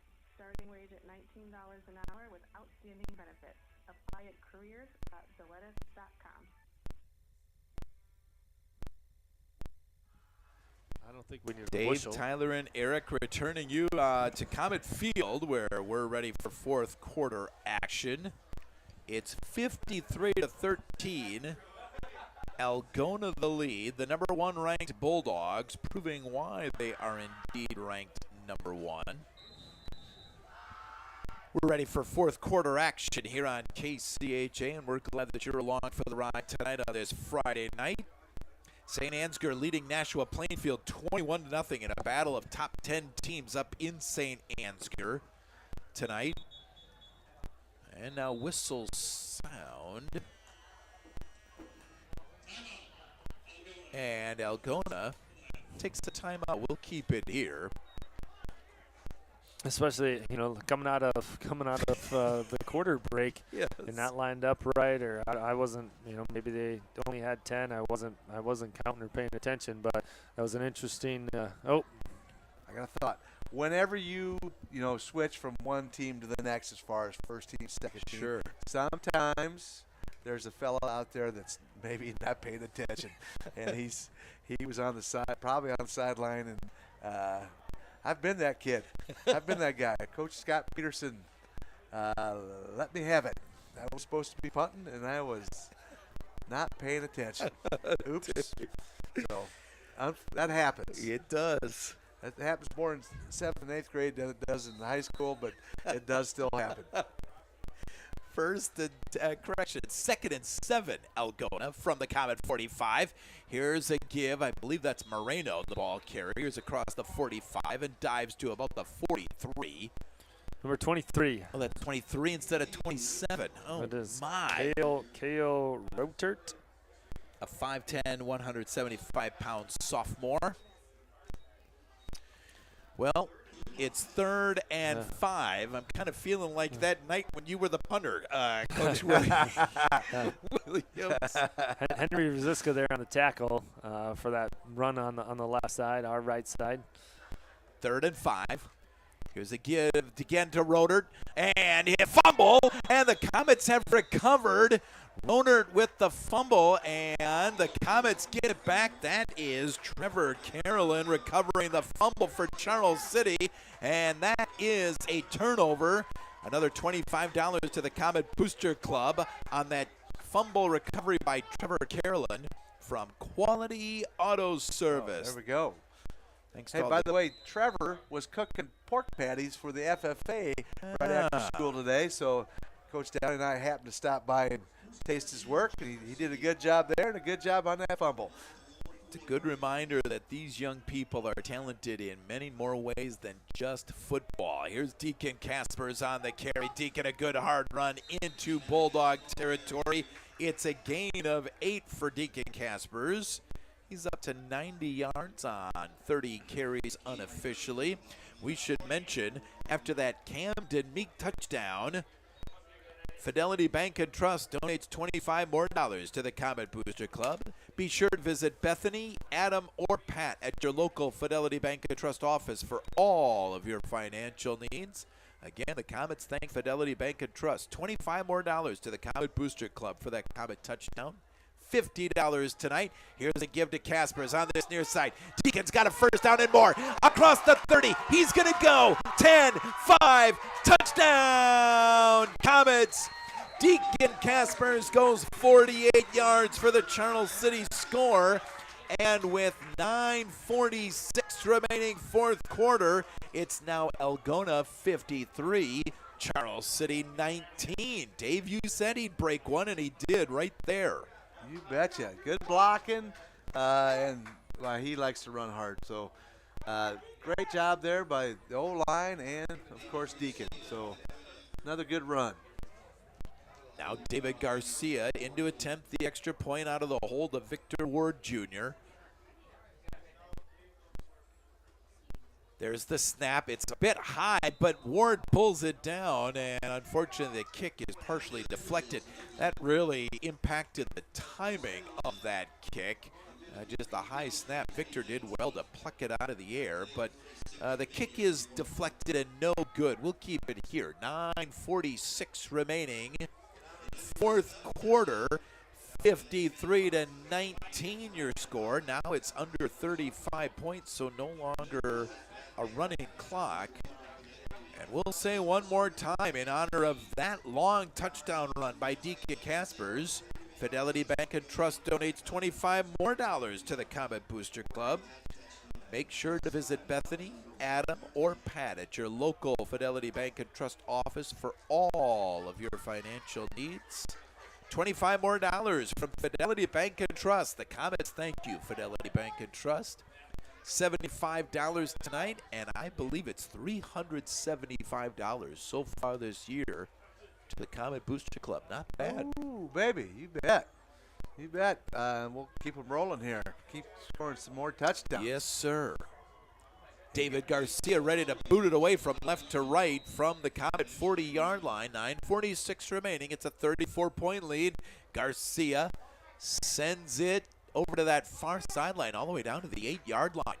And the kickoff return across the 30 and driven out of bounds at about the 33-yard line. Victor Ward Jr. runs him out of bounds. And that's where Algona will start first and 10, leading by 34 points. So next week we'll be in Humboldt. We'll make the long trek west. Comets and the Humboldt Wildcats. 6:30, the Mills Incorporated Comet football pregame show. 7 o'clock, the Comet kickoff 1 week from tonight. Humboldt always seems to play more of a running style. We'll see what the Humboldt Wildcats feature this year. First and 10, Bulldogs. And the give, and there's a first down carry by Rodert, I believe that is. That is Rodert with the carry.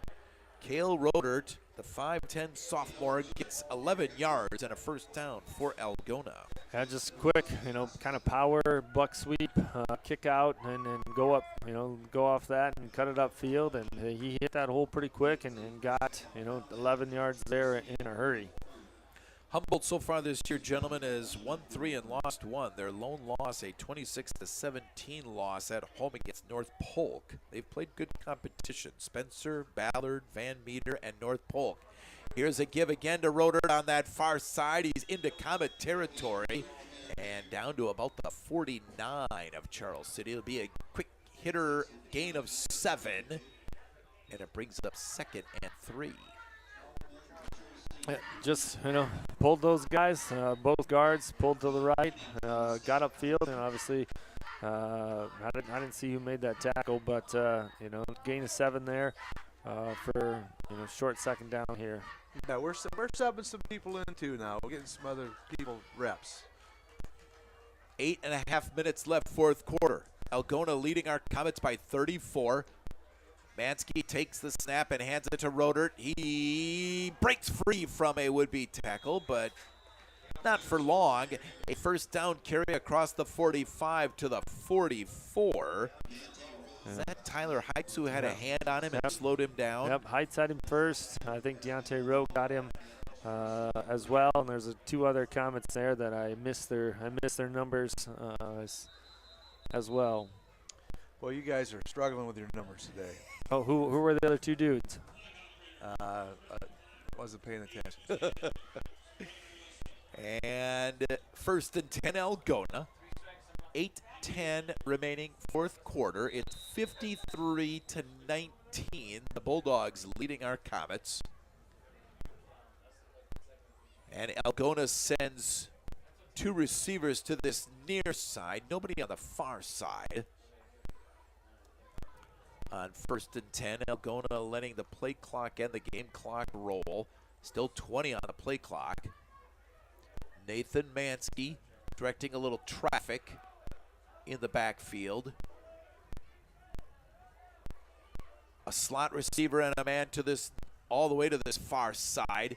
Here's the give again to Roder, and he fumbles. The ball is on the ground, and who recovered it? Charles City recovers it. Cam Wilton there with the recovery. Yeah, that might have been caused by Deontay Rowe.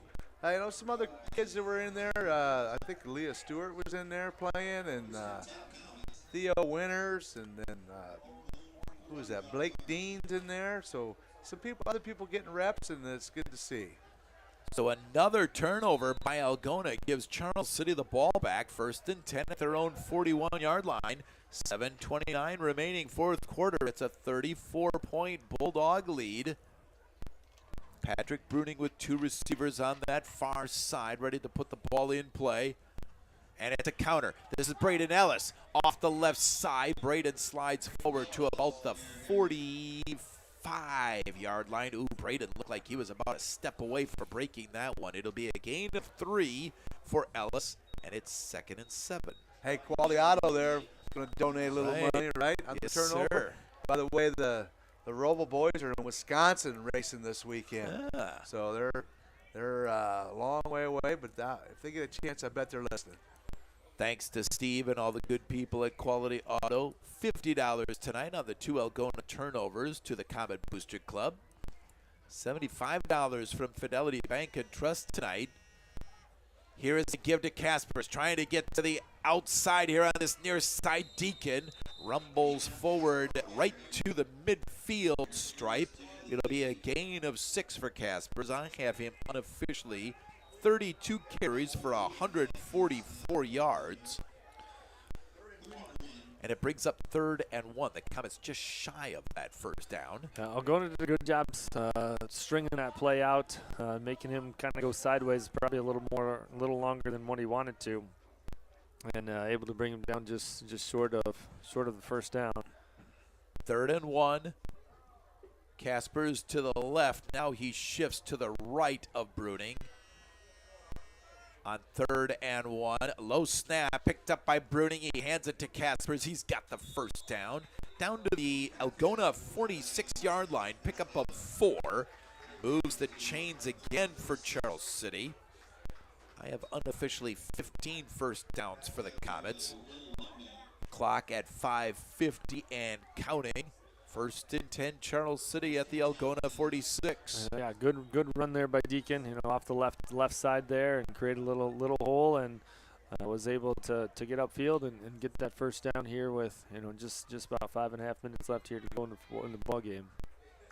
We got to thank somebody here after this next play. Oh, and now a snap that's bobbled by Patrick Bruning. He picks it up and comes to this near side. He's got a little room and is dragged down from behind at the 43.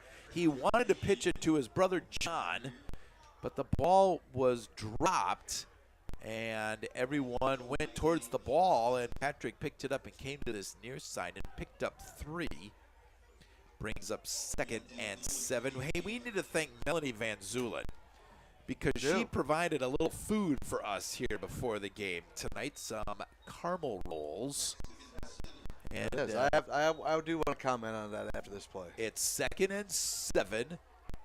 Comets trailing by 34. Here's the give to Kaspers. Up the middle. He's got a first down and more. Across the 35, across the 30, the 25, the 20, all the way down to the 10-yard line, maybe even inside the 10. They'll mark him down at the 8. It's a gain of 35 for Deacon Kaspers. And another Comet first down in 1st and goal, Charles City. I heard Mel mention me on the volleyball broadcast one time, and, I kind of threatened to get her back, but she has kept me silent with food, so she knows how to keep me from getting revenge. She is an amazing teacher.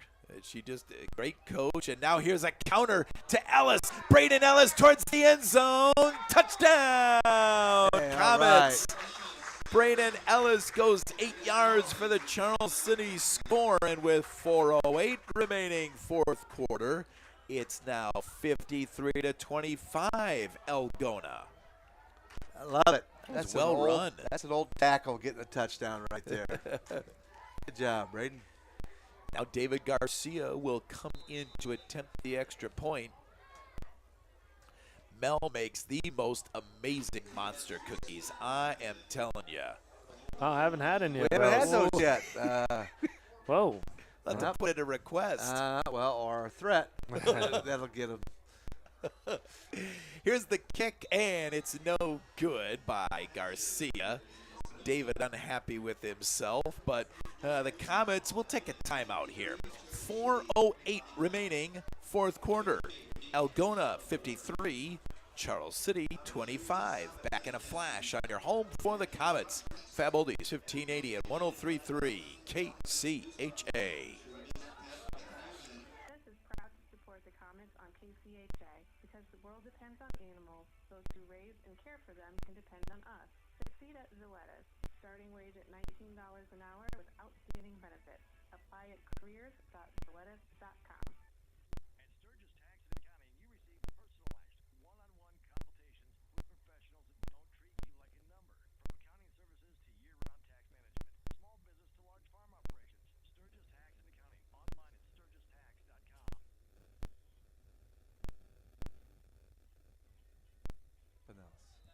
With Chris McCulley spinning the dials back at our KCHA AM and FM studios. Tyler, Dave, and Eric returning you to Comet Field. 53-25 your score. We've seen a lot of low-scoring games over the years. This is not one of them. It's definitely not one of them. Ooh, been a lot of points. Again, thanks to Fidelity Bank and Trust, they donate another $25 to the Comet Booster Club for that Charles City score by Braden Ellis. Be sure to visit Bethany, Adam, or Pat at your local Fidelity Bank and Trust office for all of your financial needs. Suddenly up to $100 here tonight. Here's a little flip kick, and it's covered up by Algona inside the 30 at the 28 by Rodert. And it'll be 1st and 10 Bulldogs.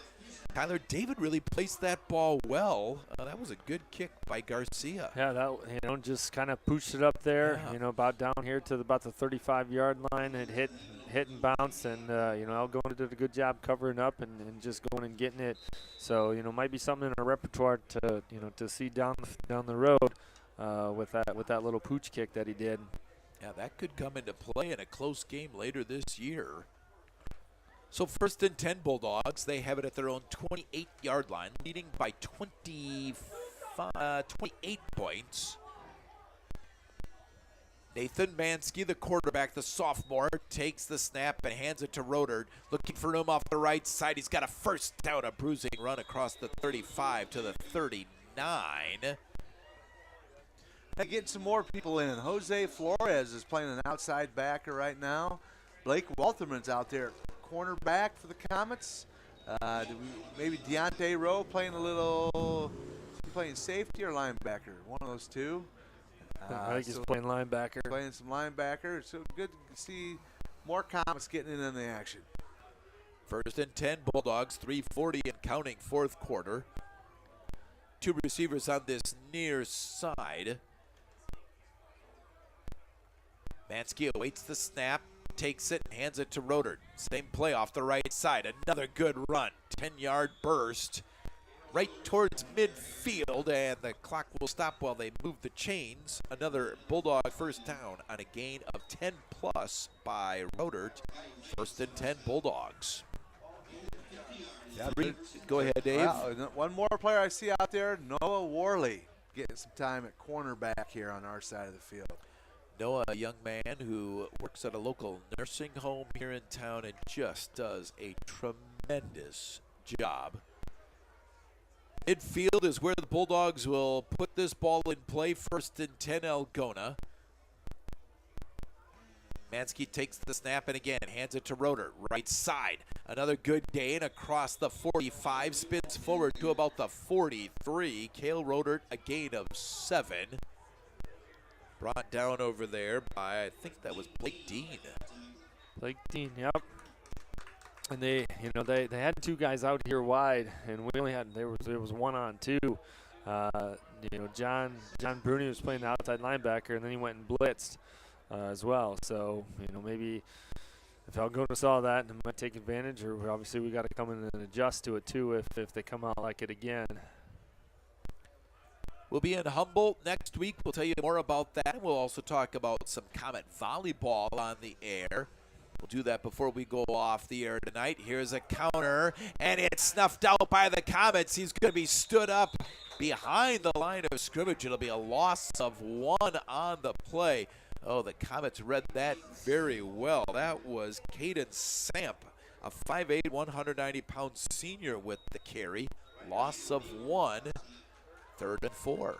Nice play by Ryder Beaver. He kind of chased that counter guy and got him from behind. So nice play by Ryder. That was the same play that we ran for the touchdown. Yeah. Ellis on the touchdown, that reverse counter play as well. And being disciplined, like I said, Ryder running down from behind, and if he doesn't get it, might be running. So that was a good effort there by Ryder. 3rd and 4. Mansky ready to take the snap. And it's a give up the middle, and the Comets are going to drop the runner. I think that's Rodert. No gain on the play. Leah Stewart busting in to stop that one for a very short gain. And it brings up 4th and 4. We're under a minute left, 4th quarter. 52 seconds and counting. And Algona will keep their offense on the field, leading by 28. Leah's dad, Jeremy, told me that she is ranked number 21 in the nation at her weight class in wrestling. That's pretty exciting. In the nation. That is pretty exciting. You bet. Actually, if she hadn't gotten hurt at the National Freestyle, she might have been even higher. Yeah. 4th and 4. Here come the Comets on the blitz. And he's hit, but he gets away, but not for very long.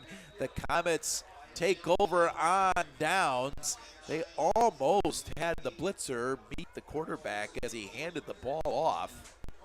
And with 20 seconds left, the Comets will take over. Yeah, Deontay Rowe came on the blitz, timed it pretty well, and obviously didn't finish the job, but Tyler Heights made the tackle there for the Comets. So Charles City with at least one more play, 20 seconds left. 1st and 10, Comets at their own 45-yard line.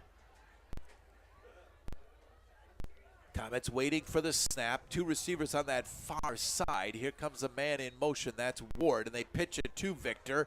Victor trying to get to this near side. He's got a 1st down, and Maury runs out of bounds inside the 40. At about the 32 is where they'll mark him out of bounds. 11.8 seconds remaining. It's a gain of 23 for Victor, and a Comet 1st down.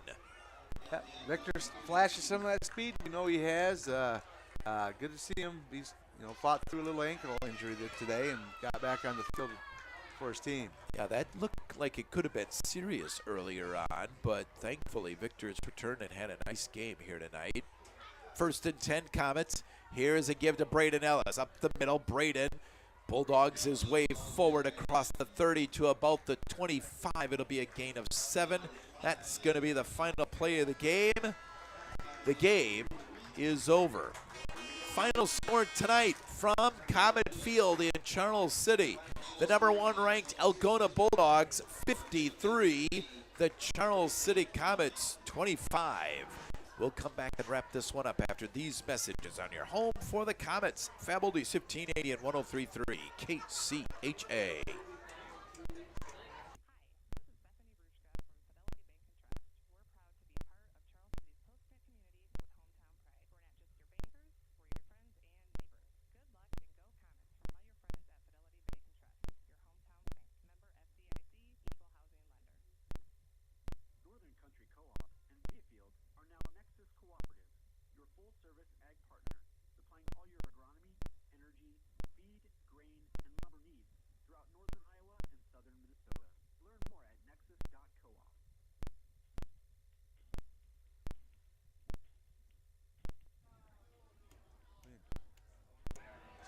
Final score, Algona defeats our Comets tonight by the final of 53-25.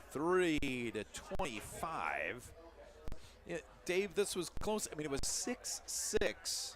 One play into the second quarter after that 82-yard touchdown pass from Patrick Bruning to Caden Littleton. The two-point conversion failed for Charles City.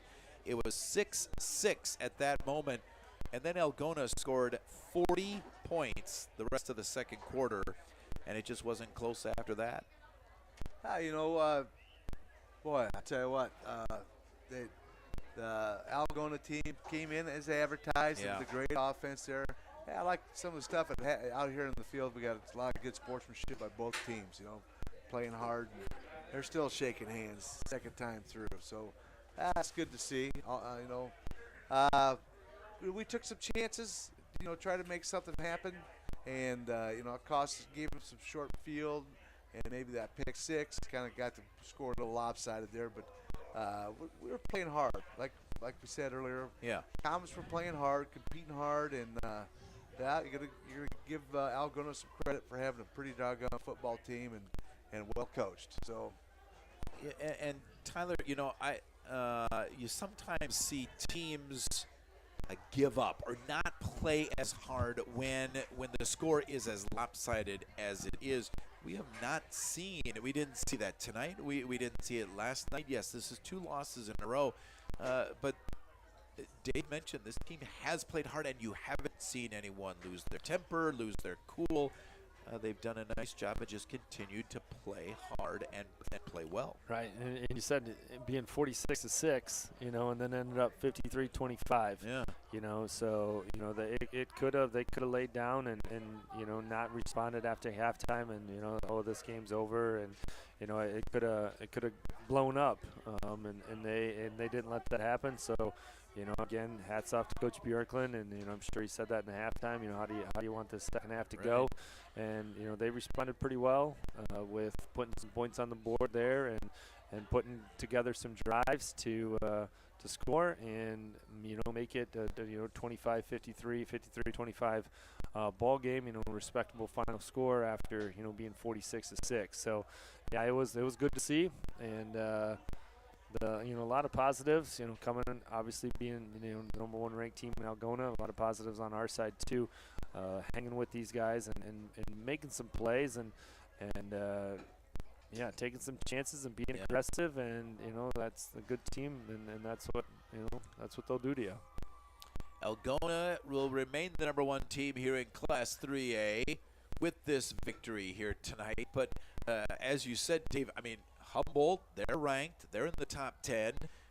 Clear Lake later on that we faced later this year, they're ranked. And you're going to get good competition for both Webster City and Hampton Dumont Cal. This is a terrific district. It sure is. I think it was last year too. So, yeah. I mean, we knew what we were coming, getting into. And I tell you what, Humboldt, a little different style of play. Yeah. They're kind of a smash mouth team too, and a lot of that comes from the quarterback position. At least it did last year. So we'll get a little bit different type of football game this week or next week than this week, and but also a good Humboldt team, and we're a good team. So we just keep getting better, keep fighting, and maybe we got some extra wrinkles there. We get with the addition of John Bruning, and we got some. Caden Littleton, got behind. A lot of times these guys, he and Victor Ward have gotten behind DBs. We just haven't gotten the ball over the top to them. So there's a new thing too. We got one over the top to Caden and get our confidence going with that deep ball, smash mouth football, play action, deep ball. Now something can happen. I think it's going to be very fun to see how practice goes here this next week because, as you both have said, there were a lot of positives. Yep, you lost the football game tonight, but, boy, there were a lot of good things that happened. You didn't outscore Algona. For sure, you're likely not going to outscore Algona, but good things happen. Keep working hard, and as you say, put in some new wrinkles, and let's go get Humboldt next week. Well, the Comets lose tonight, 53-25. Now, the KCHA Comet player of the game, before we talk a little college and pro football here this weekend, Tyler, I think you get to go first here tonight. I think Dave went first last week. I don't know. I'm still working on my numbers over here. Your thoughts, Tyler, about a KCHA Comet Player of the Game? I'm going to have to go with Patrick. Patrick Bruning. And I think, he's played well throughout this year, these first 5 games. Obviously had to hand the ball off a little more earlier in the year, and today had to throw it a little bit because of some different play calling, and Algona was taken away early, so a little bit throwing the ball to set up the run, and obviously hit Caden on that stride, had a pass interference call, and I just thought he did a nice job managing the game. Got Camden Meek for a couple catches too, and obviously the 1 touchdown there. So I thought Patrick did a nice job tonight. Patrick Bruning is Tyler's choice. Dave, how about yours? We could always throw in Deacon Caspers. He's still, I don't know, maybe 150 yards today. I had him unofficially 183 on 34 carries. 2 of them big carries, a 48-yard touchdown run and a 35-yard touchdown run. So he got 83 yards. Just did those 2, and then 100 yards unofficially on the other 32 carries. No, he's still breaking tackles and playing hard. I think that I saw some of those plays where their studs.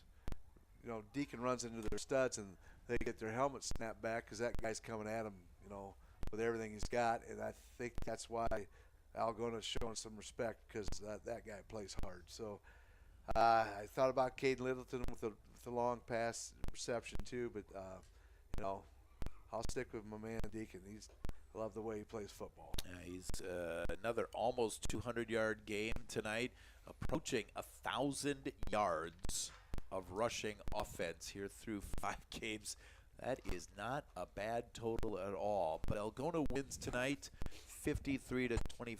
Patrick Bruning and Deacon Caspers, your KCHA Comet Players of the Game tonight. All right, college football tomorrow. I mean, it's going to be 80 degrees. I don't know if anybody's here at home tomorrow. Nope. Everybody's out on the road. Well, Iowa State's the only one playing, and they're getting even warmer going to Houston. So I don't know what the temperature's like in Houston tomorrow, but Iowa State's got Houston tomorrow at 6:30 p.m. Oh, okay. So a later game. Iowa doesn't play tomorrow? Iowa's off, and UNI's playing Nebraska. That might be the funniest joke you've ever told on the show. I'm like, you're getting better there, Coach Dowdy. Nice work. Yeah, my beloved Panthers are off tomorrow. How'd they do last week against Hawaii? It was 35-7, 34-7, 36-7, something like that. Yeah. They lost. Yeah. I can't believe he didn't stay up and watch. I wasn't even close. I wasn't within a couple hours. I think I was bed at 9. That's an awful late kickoff, I'm telling you. All right, and then what about pro teams? The Packers host the Vikings, don't they? Uh-oh. They do. Yes, in Green Bay. I don't know if it's going to be Malik Willis for Green Bay or what's going to happen time there. decision on Jordan. Is that what it is? That's what they said.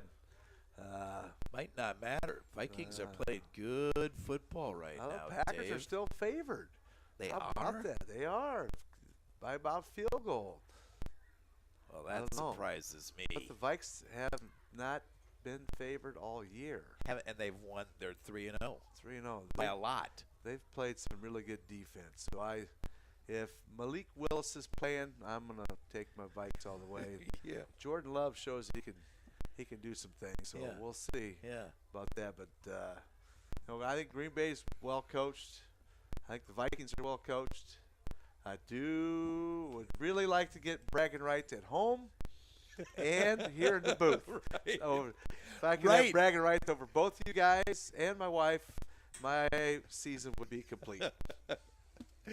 Coach Downing, how about San Francisco? They lost. I was thinking, the Twins have struggled, and we thought about you there.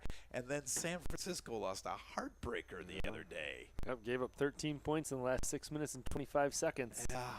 So. And that dropped pass. Well. My wife is a 49er fan, and Yeah, she was kind of surprised that that pass got dropped. Yeah, that's what I said. I mean, obviously the Ricky Parcell or Pearsall is how you say it. Had his injury, unfortunate injury at the beginning of the year. The rookie from Missouri, Crowning, or whatever his name is, number 19. Yeah. He returned some punts and stuff. So I think obviously Debo being out, but Ronnie Bell, if he doesn't make those plays, he's gonna see himself probably out of San Francisco when the game gets back up. So I mean, he dropped one earlier in the game too. Oof. So I thought he did a nice job last year and did some nice things, but that was rough. The Niners have New England at home. At home. So maybe a little bounce back. Yeah. Hopefully, obviously, get the Patriots. But you thought that again with the IR game last week with all the people that the Rams had and all the guys that the Niners had. But when is that game? Is that prime time? Is that Sunday night? No, it's 3:30. Is it the late game? Yeah, but of course, it's the Cowboys get every national. It's a Cowboys game and a Niners game. Cowboys already played, so you're fine there. Yeah, they played last night. I don't remember who the late game is then, but there was a little pocket around Des Moines, so the Brock Purdy effect. Get the Niners, and then everybody on the West Coast and a little bit in New England, but. I'm not worried about it. You seem to watch your Niners. Yeah, I'll find a way to get them on. That's right. And the Packers, I think, and the Vikings play. Aren't they the early game? Aren't they at noon? Noon game. Yeah. You bet. But I'll say the big one, Alabama, Georgia tomorrow night. Oh, 2 versus 4. Ooh. So that'll probably be a fun one tomorrow. Yes. Yeah, Wisconsin heads to USC against the Trojans. That probably won't be much. That could be a tough one. Big Ten game. Yeah, isn't still got to adjust to that, don't we? I think everybody does. Yep. Well, but it's not only the Big Ten, but the ACC. I was just, reading a thing yesterday. Stanford, Clemson. The Stanford volleyball team. So this is what. Oh, I read this. 33,000 miles. Crazy for their season. 33,000 miles. Stanford volleyball. Yeah. I was, it's coast to coast. Sports nowadays. Coast to coast sports. It must make enough money to pay those plane tickets, doesn't it? Yeah. Right. So, wow. But yeah, it's a lot of flying. Yeah. You'd have to like flying a lot. John Madden would have been in trouble. He wouldn't have been able to do it. Coach Madden his wheels would have fallen off, wouldn't they? Yes. Hey, gentlemen, as always, another fun night. Thank you so much for your work, and just a good time, win or lose. And unfortunately, tonight it's a loss, but go enjoy your weekend with your families and some football, and we'll look forward to seeing you at school here on Monday, and then next Friday night for Comet football. There we go. Sounds good. Gentlemen, thank you. Thank you. Thanks. Go Comets. Dave Williams and Tyler Downing here on KCHA. I tell you what, let's take one more timeout. Chris, we're going to take one more timeout, and then I'll come back and we will give you some stats, and we'll tell you about the upcoming broadcast schedule, and we'll review the Comet Connection.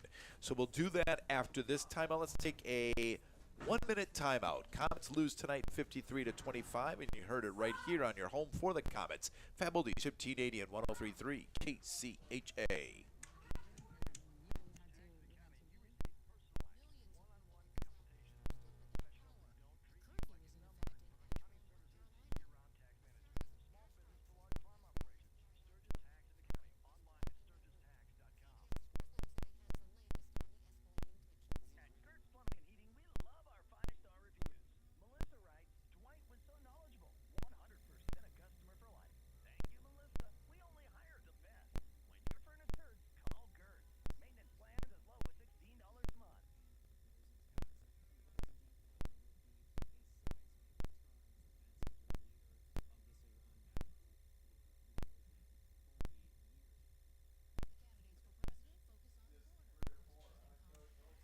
The Comets lose tonight 53-25 here on KCHA.